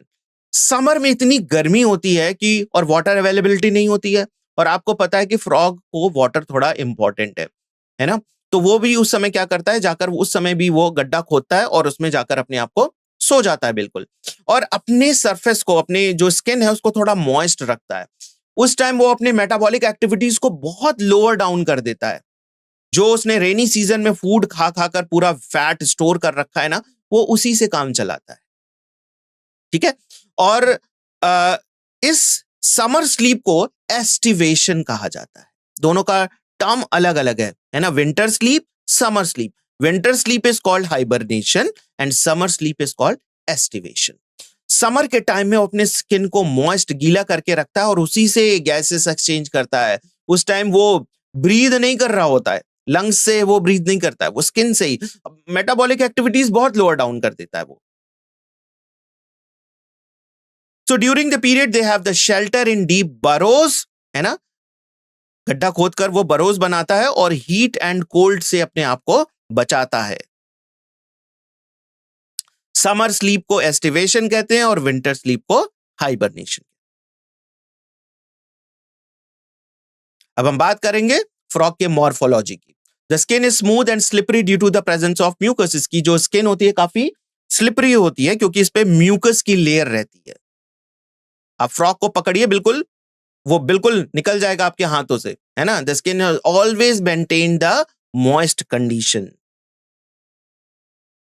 The colour of the dorsal side of the body is greatly olive green. अगर आप इसके बाहर के कलर को देखें, ऑलिव ग्रीन होता है और इस पे इरेगुलर स्पॉट्स प्रेजेंट होते हैं। ऑन द वेंट्रल साइड, और नीचे की तरफ, डॉर्सल साइड में तो ये ऑलिव ग्रीन का होता है। अगर आप इसका वेंट्रल रीजन देखेंगे तो वेंट्रल रीजन में ये पेल ग्रीन, येलो कलर के होते हैं, है ना, येलोइश कलर होता है इनका। Frog never drink water but absorb it through the skin. ये कभी भी पानी नहीं पीता, ये अपने स्किन से ही जितनी वाटर की रिक्वायरमेंट होती है वो उससे लेता है।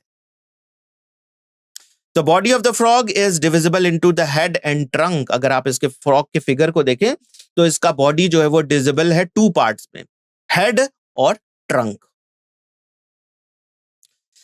Eyes are bulge. जिसकी अगर आईज आप देखेंगे ना तो बाहर की तरफ प्रोट्रूडेड होती है, बल्ज्ड होती है, और इसके ऊपर एक मेम्ब्रेन होती है जो कि पलक नहीं होती, मेम्ब्रेन होती है।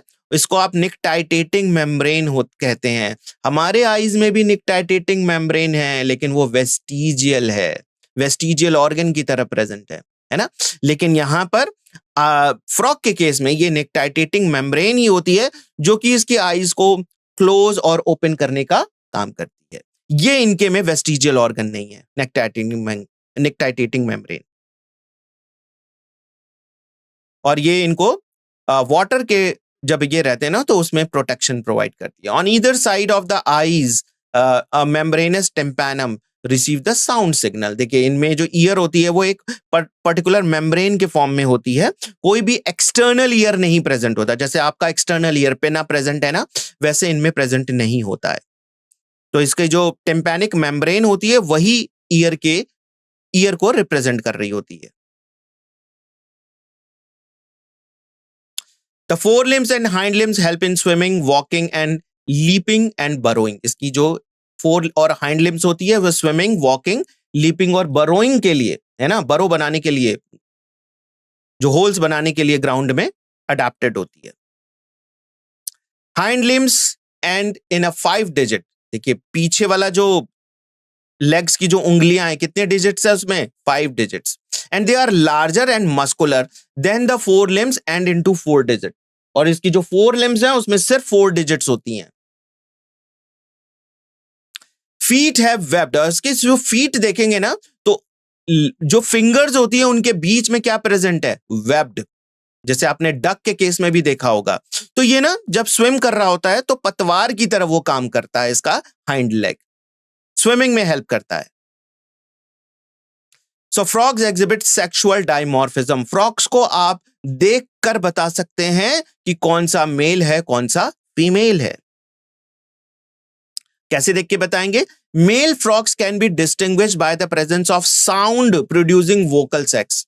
मेल जो है वो अपने वोकल सेक्स से साउंड प्रोड्यूस करता है रेनी सीजन में। किस लिए साउंड प्रोड्यूस करता है? फीमेल्स को अपनी तरफ अट्रैक्ट करने के लिए, है ना। तो इसमें वोकल सेक्स पाए जाते हैं। फीमेल में जो है वो साउंड प्रोड्यूस नहीं करती है। और इनमें जो आप इसके फिंगर्स देखेंगे ना तो उस पे कॉपुलेटरी पैड्स होते हैं।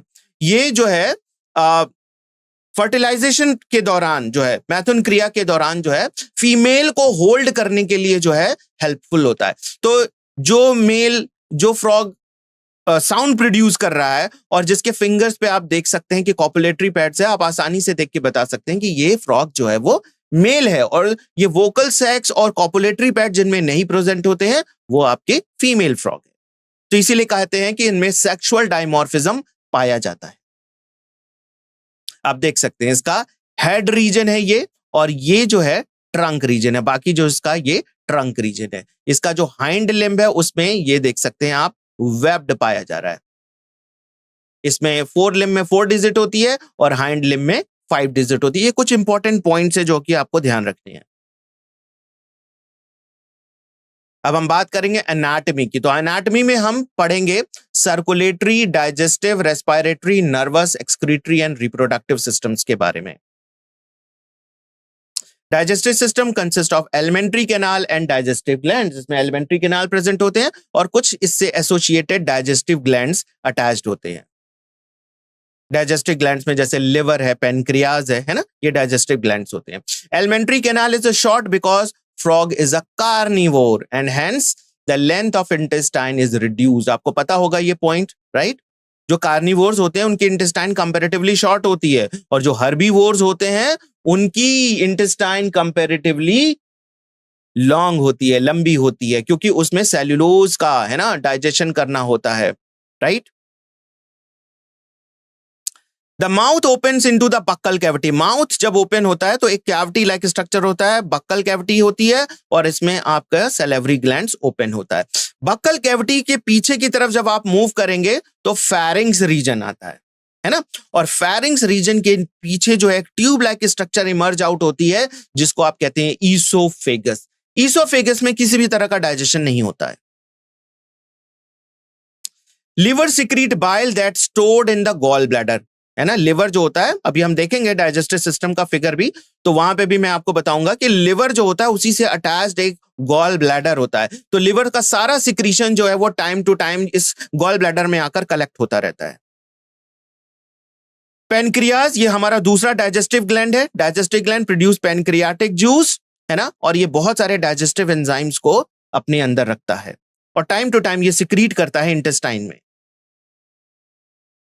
Food captured by the bilobed tongue, very very important point. इसकी जो टंग होती है ना वो फ्लेक्सिबल होती है, अपनी टंग को ये बाहर निकालता है। और अगर आप इसकी टंग को देखेंगे ना तो बाइलोब्ड होती है, 2 लोब प्रेजेंट होते हैं, स्टिकी होती है। जैसे ही इसके ऊपर कोई फ्लाइज वगैरह बैठती है ये तुरंत अपनी टंग को अंदर की तरफ खींच लेता है।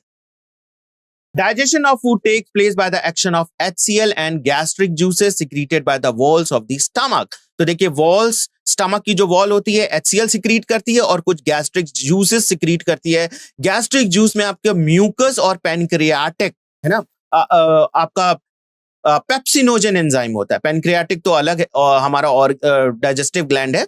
यहां पर जो है आपका पेप्सिनोजन होता है और HCl के प्रेजेंट में वो पेप्सिन में कन्वर्ट होता है। तो partially digested food called chyme is passed from the stomach to the first part of the small intestine, that is the duodenum।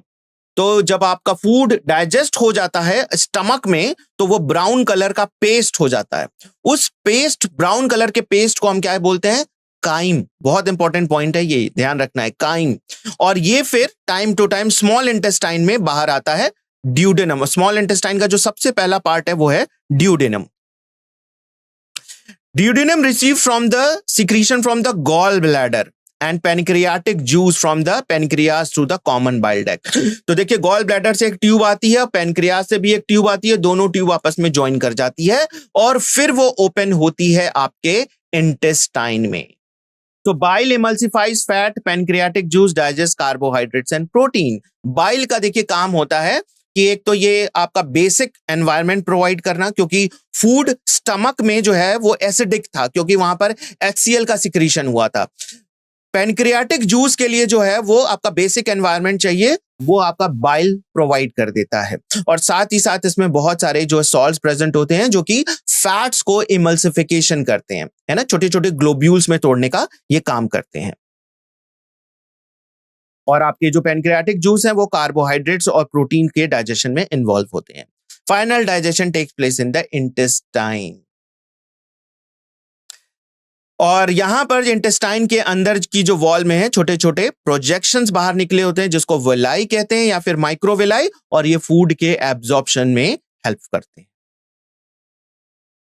The undigested solid waste move into the rectum and passes out through a cloaca। एक opening होती है जिसको हम cloaca कहते हैं। Cloaca देखिए बहुत important point है, ये अभी आगे भी आएगा, तो आपको ध्यान रखना है कि अनडाइजेस्टेड फूड किससे निकल रहा है, क्लोइका से निकल रहा है। यहां पे आप देख सकते हैं ये लिवर है और ये गॉल ब्लैडर इसी से अटैच्ड है, राइट। और गॉल ब्लैडर और पेनक्रियाज दोनों यहां पर पेनक्रियाज भी प्रेजेंट होता है। पेनक्रियाज और गॉल ब्लैडर से निकलने वाला ट्यूब जो है यहां पर ड्यूडेनम वाले पार्ट में जो है वो अटैच होता है। Frog respire on the land. अब हम रेस्पायरेटरी सिस्टम की बात करेंगे। ये लैंड पर जब रेस्पायर करता है तो इसके लिए जो है दो मेथड है ना। लैंड पर ये अपने लेग्स लिंग जो है लैंड पर जब ये रहता है तो लंग से रेस्पिरेशन करता है, और जब वाटर में रहता है तो ये दो डिफरेंट मेथड को अपनाता है। वाटर में ये स्किन इसकी जो है वो रेस्पिरेशन प्रोसेस में इन्वॉल्व होती है, तो क्यूटेनियस रेस्पिरेशन उसको हम कहते हैं। और डिसॉल्व ऑक्सीजन जो वाटर में है वो इसके स्किन से डिफ्यूज करके इसके बॉडी में जाता है। ऑन लैंड, जब ये लैंड होता है, the buccal cavity, skin, lungs सभी जो है देखिए रेस्पिरेटरी ऑर्गन की तरह बिहेव कर रहे होते हैं। माउथ से भी ये माउथ ओपन करके भी ये श्वसन करता है, ऑक्सीजन लेता है, तो इसे बक्कल कैविटी से भी देखते हैं कि ये जो है वो रेस्पिरेशन कर रहा है। स्किन इसकी इन्वॉल्व होती है और लंग्स भी इसकी इन्वॉल्व होती है। The respiration through lungs, pulmonary respiration, जब वो लंग से रेस्पिरेशन करता है तब हम उसको पल्मोनरी रेस्पिरेशन कहते हैं। The lungs are a pair of elongated pink-colored sac-like structure present on the upper part of the trunk, that is thorax। ये हमारा upper thorax region में present होता है इसका lungs। Air enters the nostrils and the buccal cavity and then to the lungs। ये passage की बात की जा रही है। And during the estivation, hibernation gases exchange take place through the skin। उस समय जो हाइबरनेशन के टाइम में, एस्टिवेशन के टाइम में ये किसी भी तरह का जो है वो पल्मोनरी रेस्पिरेशन नहीं करता है, बक्कल कैविटी से रेस्पिरेशन नहीं करता है, लंग्स नहीं इन्वॉल्व करता है, सिर्फ स्किन इन्वॉल्व होता है, यानी कि क्यूटेनियस रेस्पिरेशन को ये फॉलो कर रहा होता है। Vascular system is in the frog is well developed and close type, यानी कि जो सर्कुलेटरी सिस्टम है इसका क्लोज टाइप है। हार्ट से जो है वो ब्लड जो है वो वेसल्स के थ्रू जो है वो मूव कर रहे हैं। Frogs have a lymphatic system also, इसमें लिम्फ भी होते हैं, है ना, और इसमें लिम्फ में लिम्फॉइड टिश्यू होता है और उसमें जो है लिम्फ नोड्स प्रेजेंट होते हैं। The blood vascular system involves heart, blood vessels and blood. ये तीनों पार्ट मिलकर इसका वेस्कुलर सिस्टम बनाते हैं। Lymphatic system consists of lymph channels and lymph nodes। क्योंकि ये दोनों हमारे वेस्कुलर टिश्यू सिस्टम में ये दोनों आते हैं, blood vascular system and lymphatic system. Heart जो होता है इसका मस्कुलर स्ट्रक्चर होता है और upper part of the body cavity में प्रेजेंट होता है, और ये बहुत इंपॉर्टेंट पॉइंट, 3 चैम्बर्ड हार्ट होता है इसका। इट हैज 3 चैम्बर, 2 एट्रिया, अपर के जो पार्ट होते हैं उसको एट्रिया कहते हैं, 2 एट्रिया प्रेजेंट होता है और नीचे वाला 1 वेंट्रिकल होता है। और ये हार्ट इसका जो होता है एक मेम्ब्रेन से कवर्ड होता है जिसको हम कहते हैं पेरिकार्डियम, और हार्ट की वॉल और पेरिकार्डियम के मेम्ब्रेन के बीच में एक फ्लूइड फिल्ड होता है जिसको हम कहते हैं पेरिकार्डियल फ्लूइड। ये फ्लूइड जो है वो बाहर से किसी भी तरह से लगने वाले प्रेशर या फिर जो है ना किसी भी तरह का जो प्रेशर होता है उसको मिनिमाइज कर देता है और हार्ट को प्रोटेक्ट करने का काम करता है। A triangular structure called sinus venosus join the right atrium. Right atrium को ज्वाइन करने के लिए देखिए साइनस वेनोसिस होता है। इंटरनल स्ट्रक्चर की बात की जा रही है ये। It receive a blood through the major veins called vena cava, जो सारी वेन्स यूनाइट होकर एक थिक वेन बनाती है जिसको हम कहते हैं vena cava. The ventricle open into the sac like conus arteriosus और the ventral side of the heart. The blood from the heart is carried to the all parts of the body by the arteries। देखिए arterial system बनाता है। जब pure blood हो जाता है तो उसको पूरे बॉडी तक पहुंचाने के लिए है ना आर्टरीज रिस्पॉन्सिबल होती हैं, और जब ब्लड इम्प्योर हो जाता है टिश्यू में ऑर्गन में तो वहां से इम्प्योर ब्लड को लेकर वापस हार्ट तक लाने का काम जो है वो वेन्स का होता है। ठीक है, सो वो आपके वेनस सिस्टम को बनाती है। Special venous connection between the liver and intestine and as well as the kidney lowers the parts of the body present। Now देखिए यहां पर एक बहुत इंपॉर्टेंट पॉइंट है, यहां पर ना हिपैटिक पोर्टल सिस्टम और रीनल पोर्टल सिस्टम मिलता है। तो देखिए आपकी जो वेन्स निकलती हैं कहां से, आपकी जो वेन्स आपके स्टमक से इंटेस्टाइन से निकल रही है ना, उसमें डाइजेशन के बाद कुछ जो है टॉक्सिक सब्सटेंस प्रेजेंट हो सकते हैं, तो वो टॉक्सिक सब्सटेंस को रिलीज आउट करना है, तो वहां से जो वेन्स होती हैं वो इमर्ज आउट होकर लिवर में एंटर कर जाती हैं और वहां पर वो टॉक्सिक सब्सटेंसेस को रिलीज आउट कर दिया जाता है ब्लड में से और फिर ब्लड को पहुंचा दिया जाता है हार्ट में।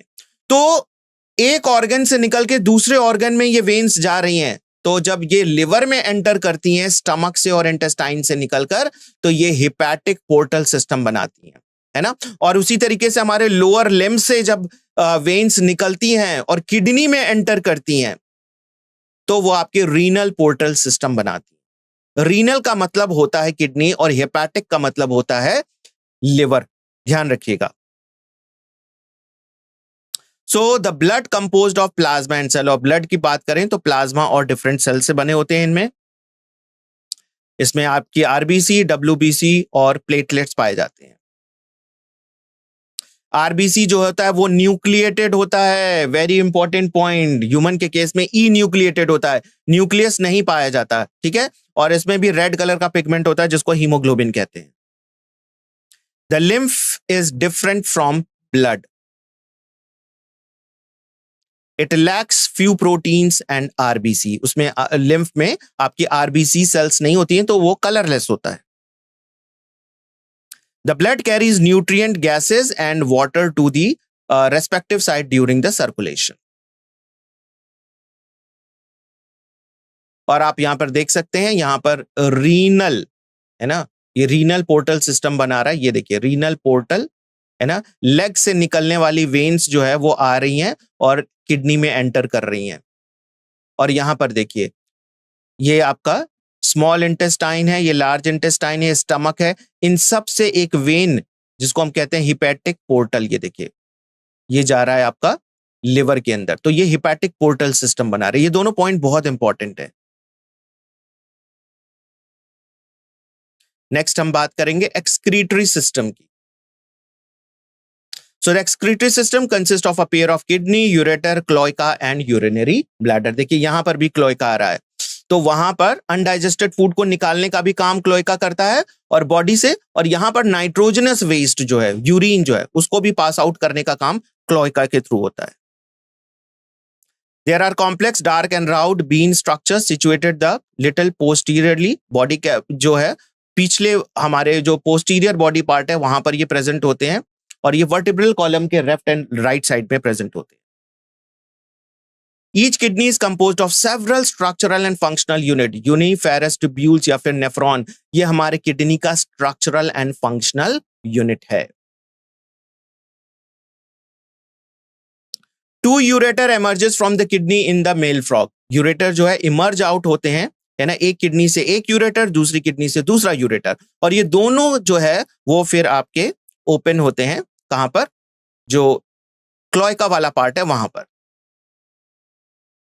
To ureter emerge from the kidney in the male frog and the ureter act as a urinogenital duct which open into the cloaca. Urinogenital यानी कि यूरिन भी इसी से पास आउट होता है और स्पर्म भी इसी से पास आउट होता है। कहां पर दोनों निकल रहे हैं? क्लोएका में। अनडाइजेस्टेड फूड भी निकल रहा है, यूरिन भी पास आउट हो रहा है और स्पर्म भी इसी से पास आउट हो रहा है। In females, the ureter oviduct open separately in the cloaca.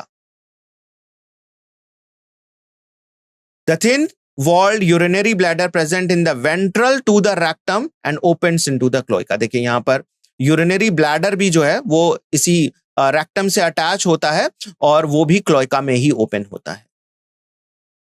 अभी हम एक फिगर देखेंगे तो उससे आपको क्लियर हो जाएगा। The frog excrete urea and thus ureotelic, है ना, यहाँ यूरिया ये रिलीज आउट करता है, इसलिए ये यूरियोटैलिक एनिमल है।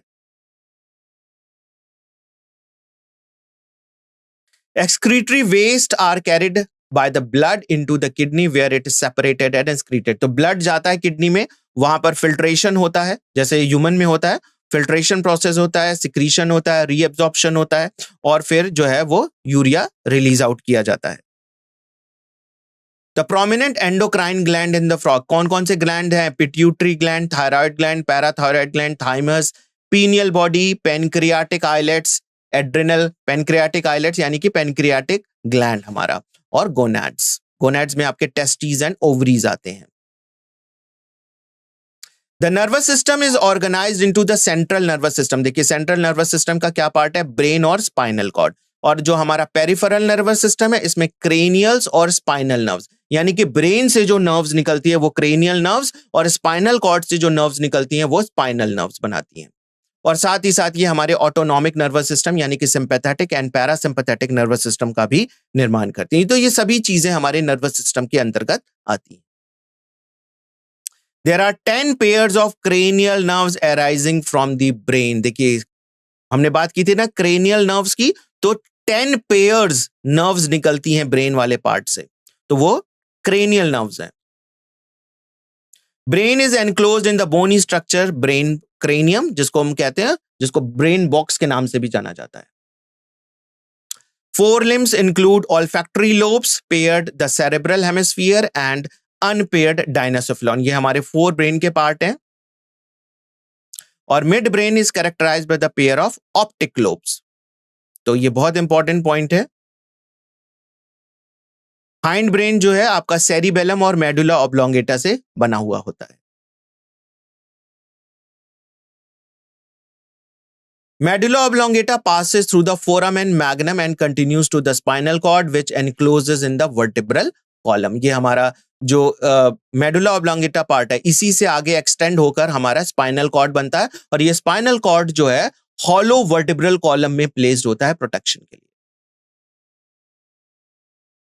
Frogs have a different types of sense organ, namely organs of touch, जो हमारे सेंसरी पैपिला होते हैं, स्किन पे प्रेजेंट होते हैं, टेस्ट बर्ड्स पे प्रेजेंट होते हैं, इसके टंग पे, स्मेल, नेजल एपिथेलियम, विजन के लिए आईज होते हैं और हियरिंग के लिए देखिए टिम्पैनिक और इंटरनल ईयर्स होते हैं।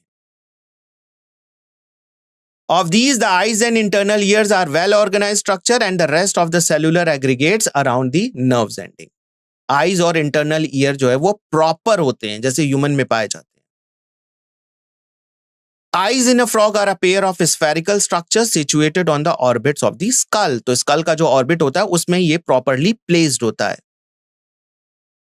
दीज आर सिंपल आईज, जैसे कि कंपाउंड आई आपने देखा था आर्थ्रोपोडन्स के में, वैसा आई नहीं प्रेजेंट होता, सिंपल आई, ह्यूमन की तरह ही इनका सिंपल आई होता है। External ear is absent in the frog और जो ईयर है वो टिम्पैनम के द्वारा ही रिप्रेजेंट होता है इनमें।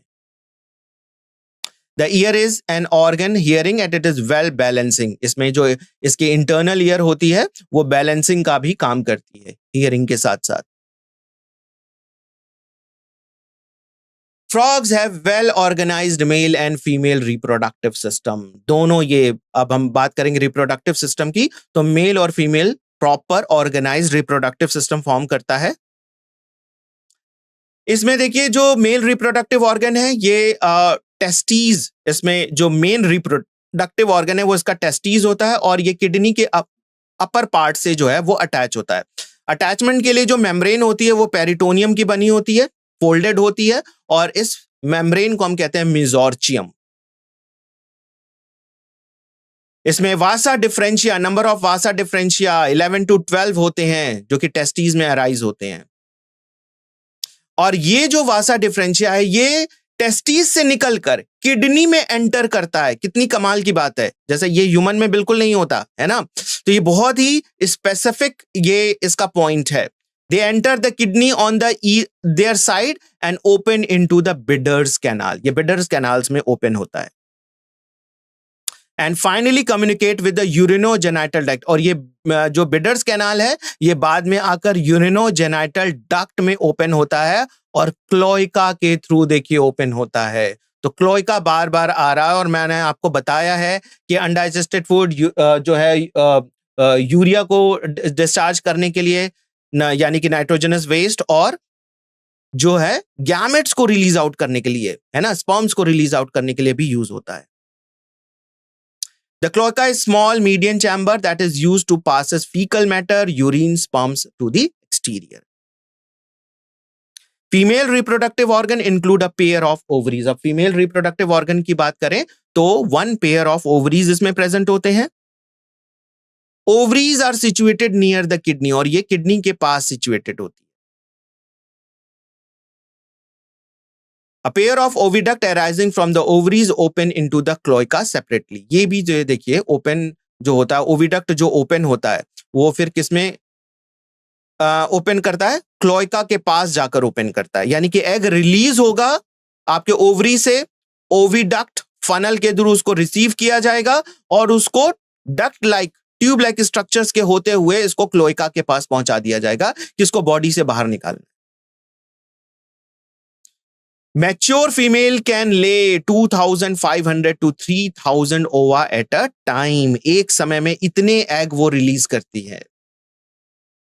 And development involves the larval stage. Indirect development होता है क्योंकि इसमें लार्वा बनती है टैडपोल लार्वा के नेम से। Tadpole undergoes metamorphosis to form the adult। And frogs beneficial for the mankind because they are they eat insects and protect the crop। ये हमारे क्रॉप को प्रोटेक्ट करते हैं क्योंकि इंसेक्ट्स जो हमारे क्रॉप को खा जाते हैं ये उनको जो है वो अपना फूड बनाती हैं। फ्रॉग इसलिए हमारे इकोलॉजिकल बैलेंस के लिए बहुत इंपॉर्टेंट है क्योंकि ये फूड चेन में, हमारे बहुत सारे फूड चेन का पार्ट होते हैं इकोसिस्टम में। और कुछ कंट्रीज में जो है ना, फ्रॉग जो है वो ईट किए जाते हैं मैन के द्वारा। तो यहां पे देखिए फीमेल रिप्रोडक्टिव सिस्टम है, ये ओवरी है, इसमें आप बहुत सारे एग्स देख सकते हैं। ये ओविड्यूकल फनल है ना, और ये ट्यूब लाइक स्ट्रक्चर जो है ये यहां पर ओपन होता है। और कहां पर ओपन हो रहा है? क्लोइका में। तो क्लोइका में जो है वो ये ओपन होता है।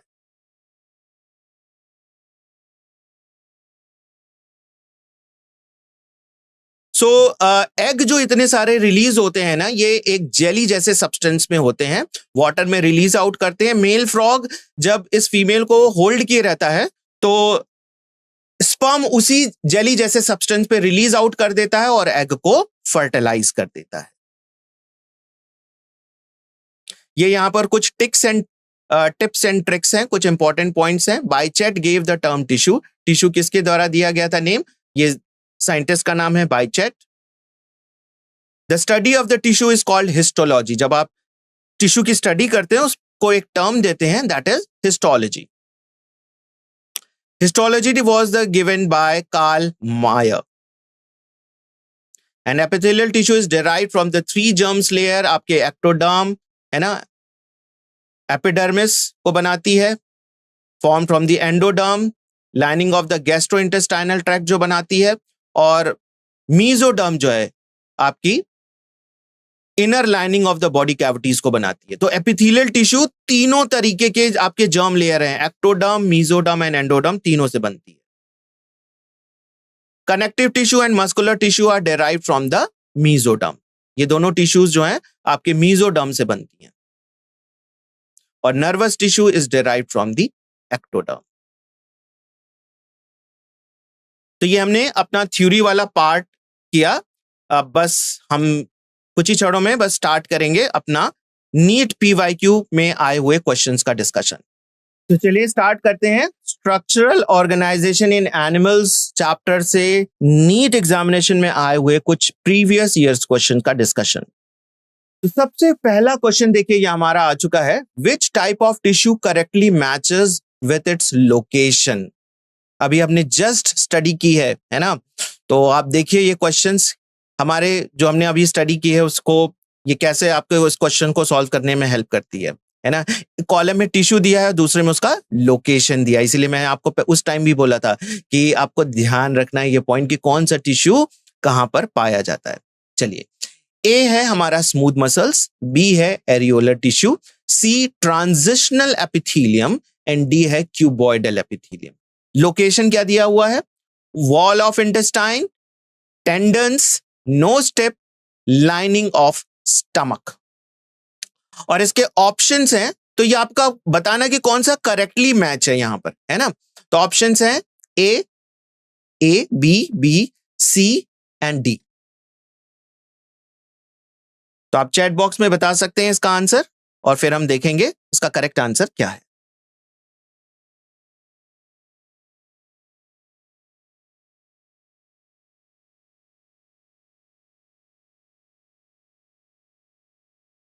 आइए देखते हैं इसका सही उत्तर।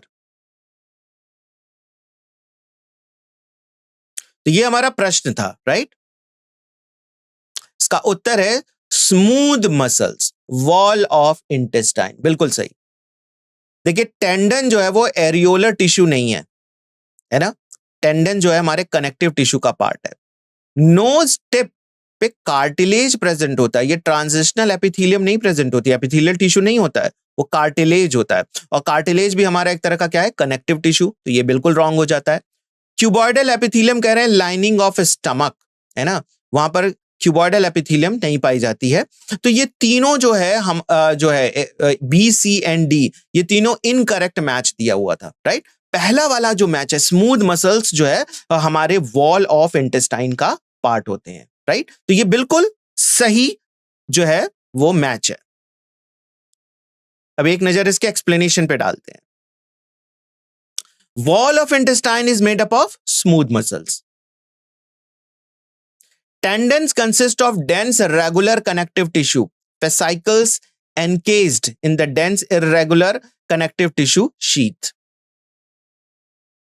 Tip of nose consists of squamous epithelium and lining of epithelium is made up of the columnar epithelium, है ना। ट्रांजिशनल एपिथेलियम नहीं होता, स्क्वामस एपिथेलियम होता है, और वहां पर जो नोज के टिप पर जो है वो स्क्वामस एपिथेलियम होता है, लेकिन पूरा जो ये नोज का ये जो पार्ट होता है ना, ये कार्टिलेज का बना होता है, उसके ऊपर जो एपिथेलियल टिश्यू पाई जाती है that is squamous, not transitional, ठीक है। और यहां पर जो लाइनिंग ऑफ स्टमक है वो कॉलमनर एपिथेलियम की बनी होती है, क्यूबॉइडल एपिथेलियम की नहीं। सो हमारा करेक्ट मैच था यहां पर smooth muscles, wall of intestine. क्योंकि देखिए वॉल ऑफ इंटेस्टाइन में जो स्मूथ मसल्स होती है वो इनवॉलेंट्री एक्शन वहां पर हो रहा होता है, यानी कि हमारा विल जो है या फिर कंट्रोल इन्वॉल्व नहीं होता। और इंटेस्टाइन में फूड है नहीं है हमें कभी नहीं पता होता है ना, तो इस पे कोई कंट्रोल नहीं है। और जितने भी आपका एलिमेंट्री कैनाल है ना, उसमें कौन सी पाई जाती हैं, मसल जो आपकी स्मूथ मसल्स पाई जाती हैं, है ना। और आपकी जितनी भी वेसल्स हैं, ब्लड वेसल्स, चाहे आर्टरीज, वेन्स, इन सब में भी जो है वो आपके स्मूथ वेसल्स प्रेजेंट होते हैं। तो ये पॉइंट्स आपको ध्यान रखना है। अगला प्रश्न हमारा, frogs heart when taken out of the body continues to beat for some time. अगर आप डिसेक्ट करके, फ्रॉग को डिसेक्ट करके उसके हार्ट को बाहर निकाल दीजिए, है ना। थोड़े टाइम तक हार्ट अपने आप वो हार्ट बीट उसकी चलती रहेगी, आप देख भी सकते हैं उसको। तो इसी से रिलेटेड ये प्रश्न है, select the best option from the following statement, है ना। तो ये हमारी जो स्टेटमेंट है पहले उसको देख लेते हैं क्या क्या है। A, frog is a poikilotherm. B, frog does not have any coronary circulation. C, heart is a myogenic in nature. And D, heart is auto-excitable. तो ये जो ऊपर वाली जो लाइन थी, that frog's heart taken out of the body continues to beat, इस particular line के लिए, स्टेटमेंट के लिए कौन से हमारे स्टेटमेंट जो ऑप्शंस में जो स्टेटमेंट्स दिए हुए हैं वो उसको जस्टिफाई कर रहे हैं, है ना। तो ऑप्शंस हैं A only D, B A and B, C and D, and D only C. देखते हैं इसका करेक्ट आंसर।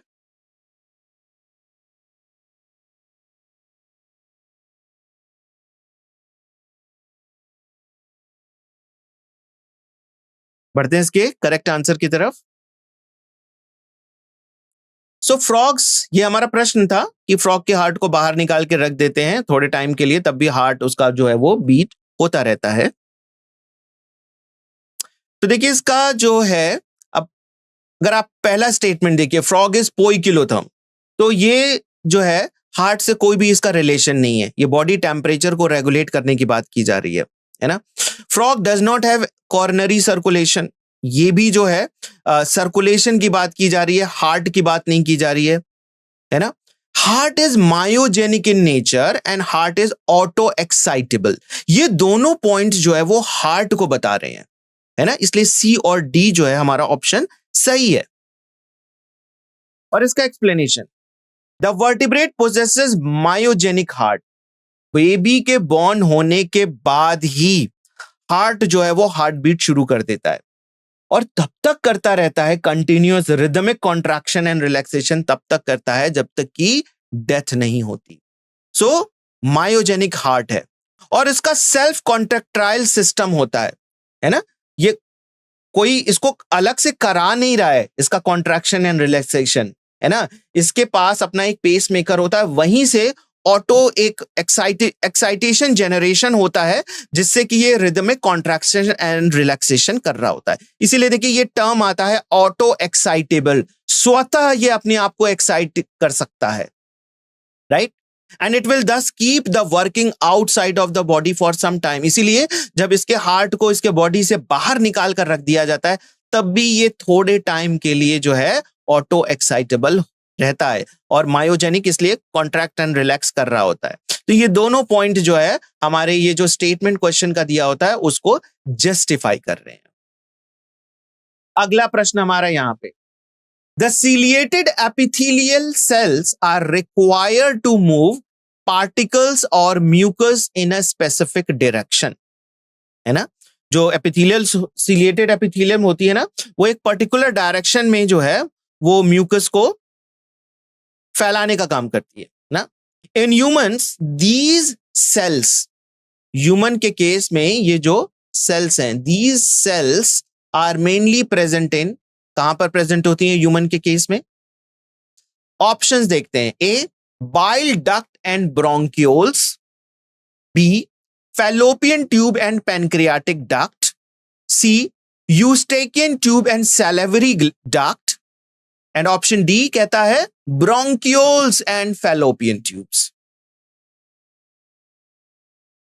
तो सॉल्व करिए फिर हम देखेंगे इसका करेक्ट आंसर।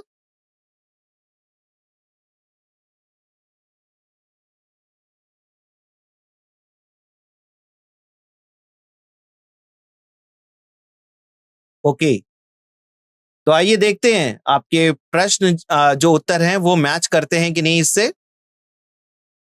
ये हमारा प्रश्न था और देखिए आपका उत्तर सही है, D bronchioles and fallopian tube, yes, है ना। बिल्कुल सही उत्तर दिया आपने कि इसका जो ऑप्शन है वो है सही वाला, D bronchioles and fallopian tube. देखिए ब्रोंक्यूल्स और फैलोपियन ट्यूब में ना सीलिएटेड जो है एपिथेलियल सेल्स प्रेजेंट होती है और इसके मूवमेंट से, सीलिया के जो मूवमेंट से म्यूकस जो है वो पूरे सरफेस पे इवनली स्प्रेड हो जाता है। इसका एक्सप्लेनेशन देखते हैं। In humans ciliated columnar epithelial is present in the bronchioles and fallopian tube।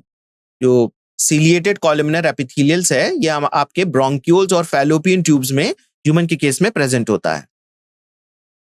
और इसका फंक्शन क्या है? इसका फंक्शन है टू मूव द पार्टिकल्स और the mucus in a specific direction over the epithelium.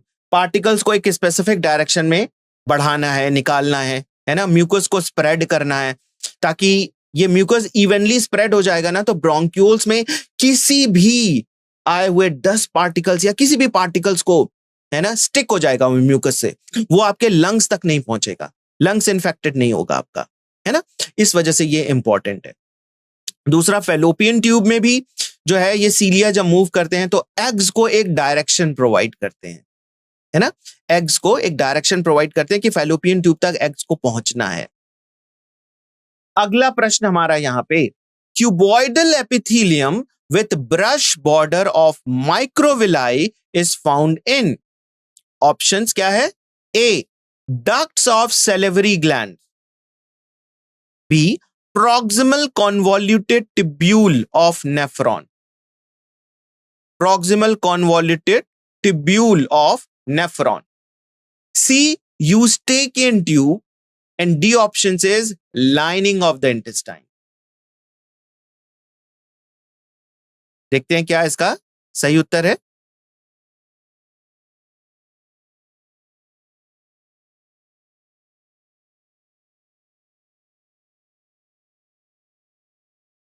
बढ़ते हैं इसके उत्तर की तरफ। Cuboidal epithelium with brush border of microvilli, cuboid shape में एपिथेलियम सेल है और उस पे माइक्रोविलाई प्रेजेंट है।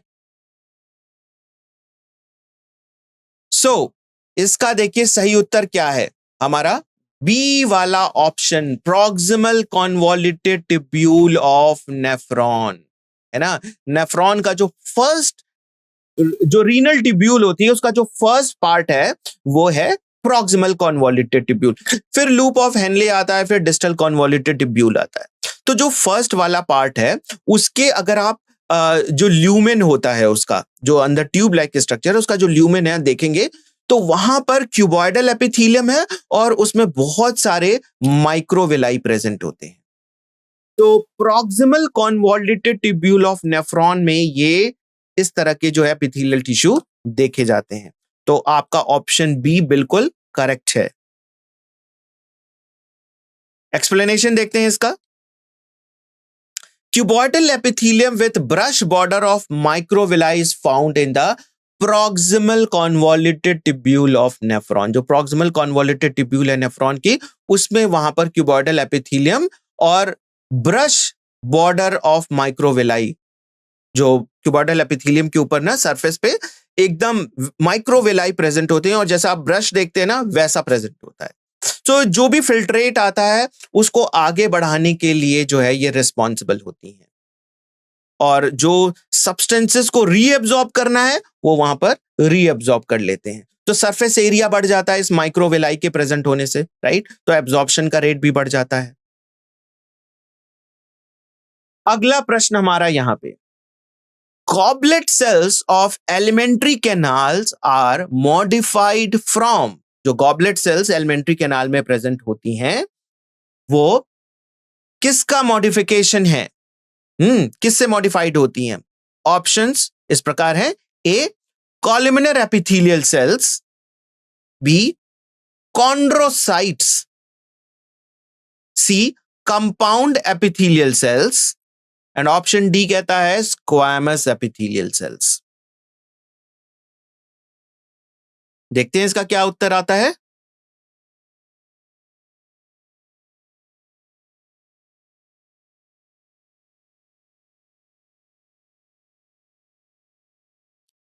बढ़ते हैं इस प्रश्न के उत्तर की तरफ।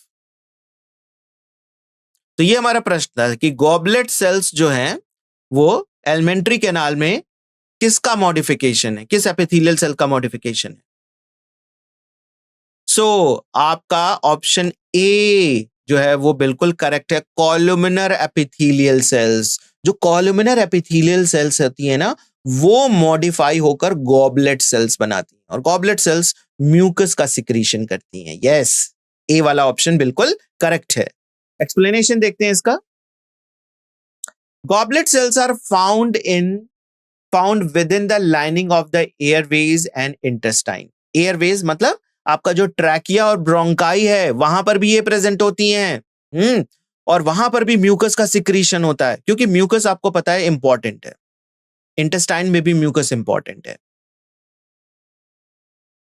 Goblet cells secrete mucus which helps to lubricate the surface and prevent infection. ये एक lubrication प्रोवाइड करती है। तो जब lubrication हो जाता है तो इंटेस्टाइन में जो फूड जिसको डाइजेस्ट होना है, वो इस lubrication होने की वजह से बहुत आसानी से, जब पेरिस्टाल्सिस मूवमेंट होता है तो फूड आगे की तरफ बढ़ जाता है।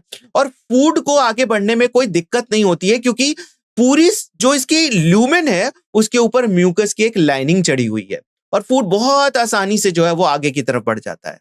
इसी तरीके से जो हमारा एयरवेज है, यानी कि ब्रोंकाई है, ट्रैकिया है, वहां पर भी देखिए जो है वो म्यूकस की बहुत उपयोगिता है।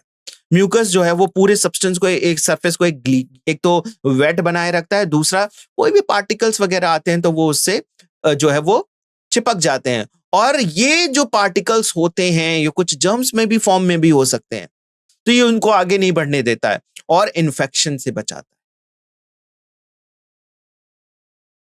Goblet cells have a large number of secretory vesicles that transport mucus to the cell surface.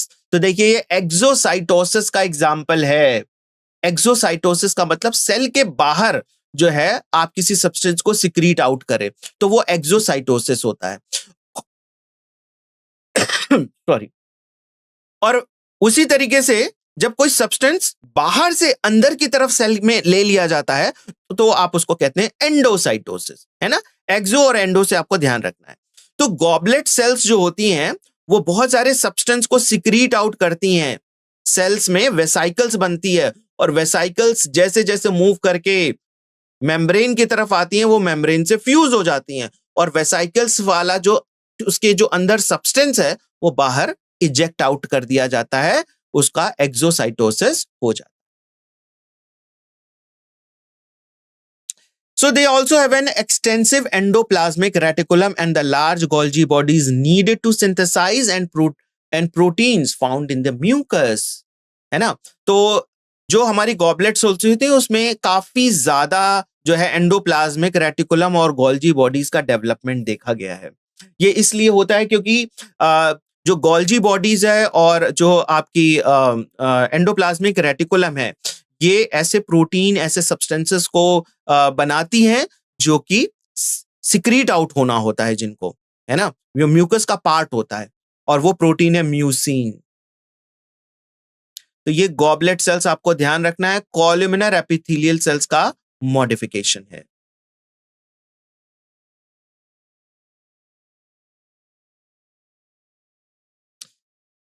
अगला प्रश्न हमारा यहां पे, identify the types of cells junction that help to stop the leakage of the substances across a tissue and facilitation of communication with neighboring cells via rapid transfer of ions and molecules।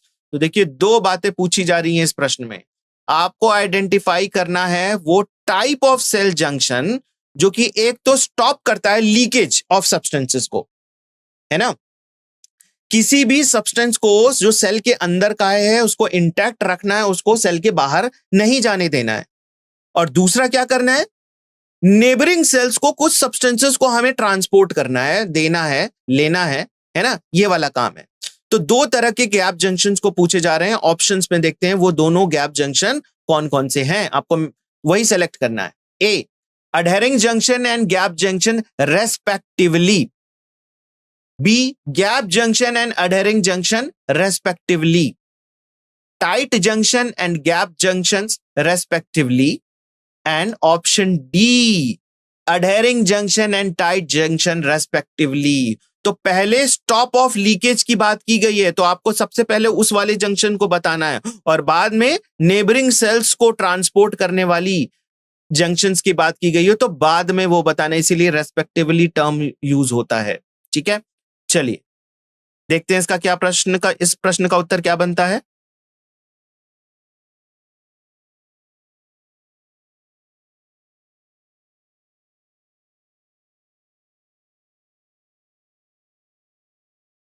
Okay, कुछ प्रश्न के उत्तर हमारे पास आ चुके हैं।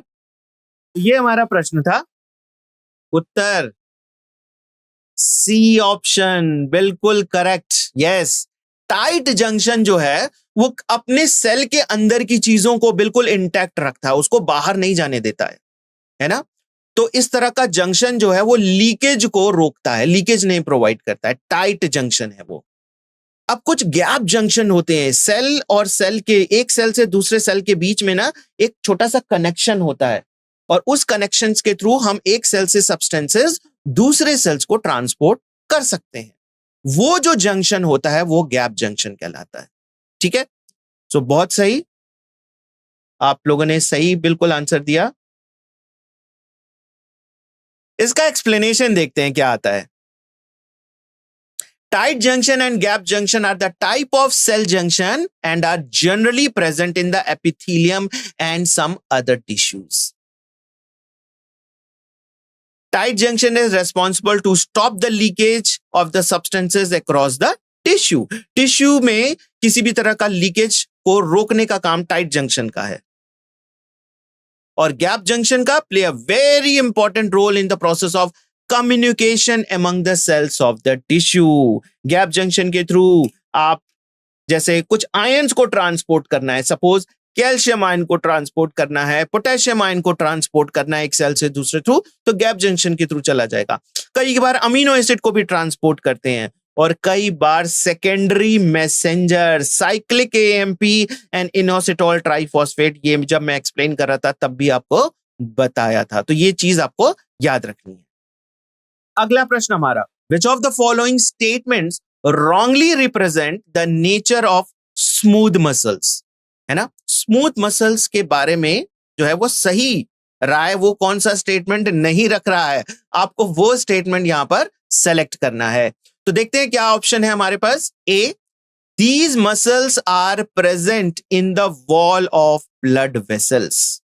B, these muscles have no striations. C, they are involuntary muscles. And D option, communication among the cells is performed by intercalated disc. बहुत important प्रश्न है ये, 21 में आया है। देखते हैं इसका क्या आंसर आता है।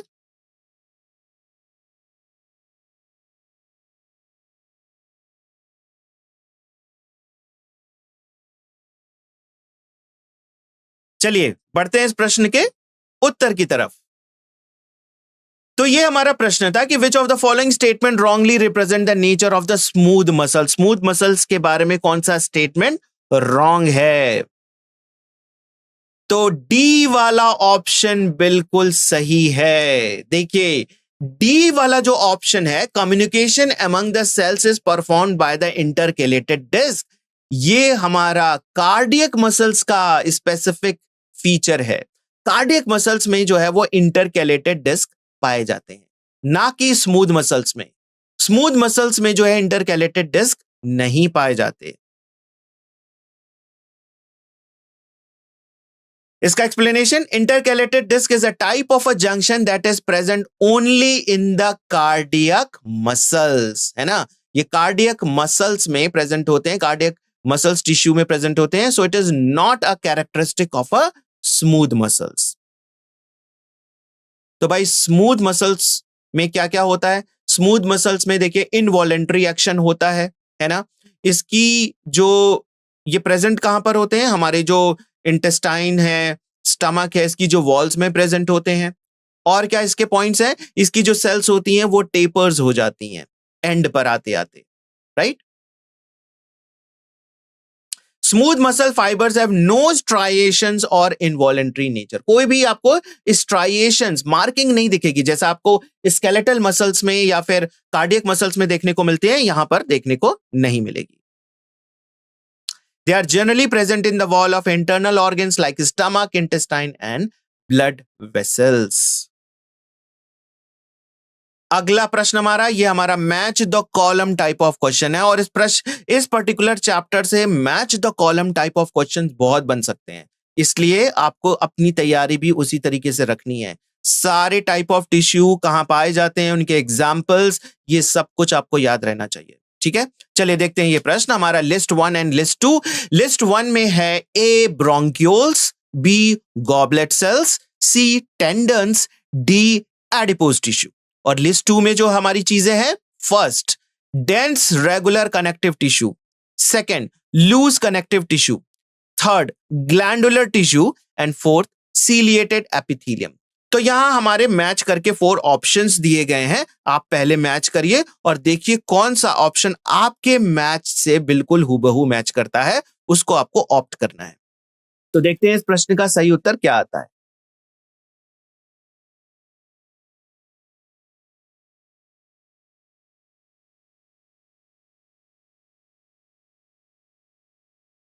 चलिए बढ़ते हैं इस प्रश्न के सही उत्तर की तरफ।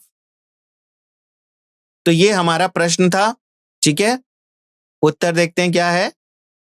डी वाला ऑप्शन, डी ऑप्शन सही है। देखिए ए का मैच है फोर्थ से, यानी कि ब्रोंक्यूल्स में सीलिएटेड एपिथेलियम पाई जाती हैं, ये हमने पहले भी देखा है, राइट। हमने पहले भी क्वेश्चन में डिस्कस किया हुआ है कि ब्रोंक्यूल्स में सीलिएटेड एपिथेलियम पाए जाते हैं, ये म्यूकस को स्प्रेड करने का काम करते हैं, है ना। चलिए बी का मैच है थर्ड के साथ, यानी कि glandular tissue. Yes, goblet cells जो है वो एक तरह के ग्लैंडुलर टिश्यू हैं, जो कि एपिथेलियल सेल का मॉडिफिकेशन है, करेक्ट। सी का मैच है, टेंडन्स का मैच है 1 के साथ, डेंस रेगुलर कनेक्टिव टिश्यू, है ना। और डी वाला एडिपोज है, ये आपका लूज, इसका सेकंड के साथ है लूज कनेक्टिव टिश्यू, तो ये हमारा करेक्ट मैच है। इसका एक्सप्लेनेशन देखते हैं। Bronchioles, ciliated epithelium, goblet cells, glandular tissue, tendons, dense regular connective tissues, और एडिपोज टिश्यू जो है हमारा loose connective type of tissue है। अगला प्रश्न हमारा, which of the following is present between the adjacent bones of the vertebral column. जो हमारे एडजेसेंट बोन्स होती हैं, यानी कि जस्ट बगल वाली बोन, है ना, उनके बीच में क्या प्रेजेंट है। वर्टिब्रल कॉलम में देखिए वर्टिब्रे होते हैं, और एक वर्टिब्रा दूसरे वर्टिब्रा से अटैच होता है, पर उनके बीच में कुछ पाया जाता है। वही चीज पूछ रहे हैं कि क्या चीज पाया जाता है। तो देखिए हमारे ऑप्शंस क्या क्या हैं। A cartilage, B areolar tissue, C smooth muscles and D intercalated disc. देखते हैं क्या प्रश्न का उत्तर है।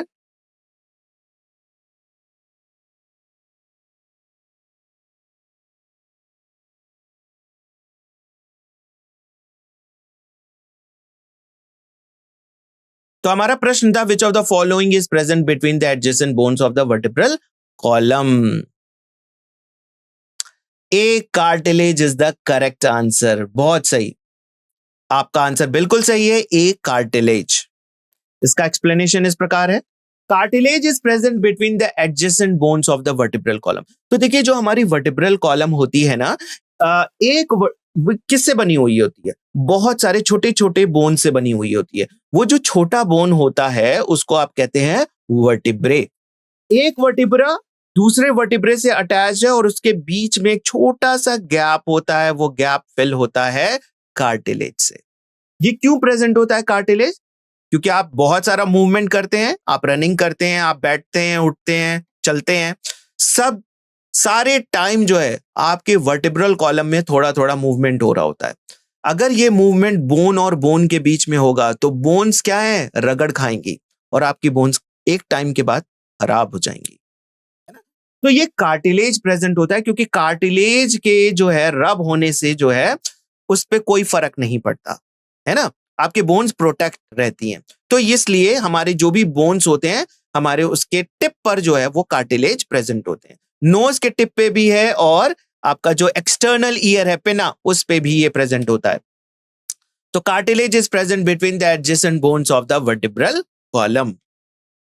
चलिए लास्ट प्रश्न देख लेते हैं। Which of the following is not a connective tissue? कौन सा कनेक्टिव टिश्यू नहीं है? A adipose tissue, B cartilage, C neuroglia and D blood.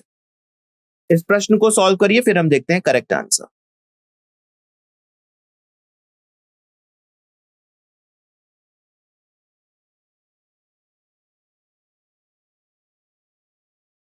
चलिए बढ़ते हैं इस प्रश्न के उत्तर की तरफ। विच of the following is not a connective tissue? कौन सा हमारा कनेक्टिव टिश्यू नहीं है? तो हमारा आंसर है सी न्यूरोग्लिया। बहुत सारे बच्चों ने बिल्कुल करेक्ट आंसर दिया है सी न्यूरोग्लिया। का सॉल्यूशन इस प्रकार है। Neuroglia are the non neuronal cells in the central nervous system and it is and the peripheral nervous system। ये न्यूरॉन के अलावा दूसरी सेल्स प्रेजेंट होती हैं जो हमारे नर्वस सिस्टम का हिस्सा होती हैं, central nervous system, peripheral nervous system का। ओके और ये 1/3 जो 1.5 जो टाइप ऑफ सेल्स प्रेजेंट होती हैं वो न्यूरोग्लिया ही प्रेजेंट होती है नर्वस सिस्टम में। दे maintain the homeostasis from the myelin and provide support and protection for the neurons. Hence, it is a neural tissue, not a connective tissue. So, आज session यहीं पे समाप्त करते हैं। Thank you very much for attending session. इस chapter में जो भी इंपॉर्टेंट चीजें बताई हैं आप उसको दोबारा एनसीईआरटी में रिवाइज करिए, क्वेश्चन सॉल्व करिए, ठीक है, और हमारे डाउट सेशन पे आकर वहां पर आप पूछ भी सकते हैं। तो अभी आप हमारे साथ बने रहिए, बस कुछ ही क्षणों में हमारी आपकी केमिस्ट्री की क्लास होगी, आप उसको अटेंड करिए। Thank you very much.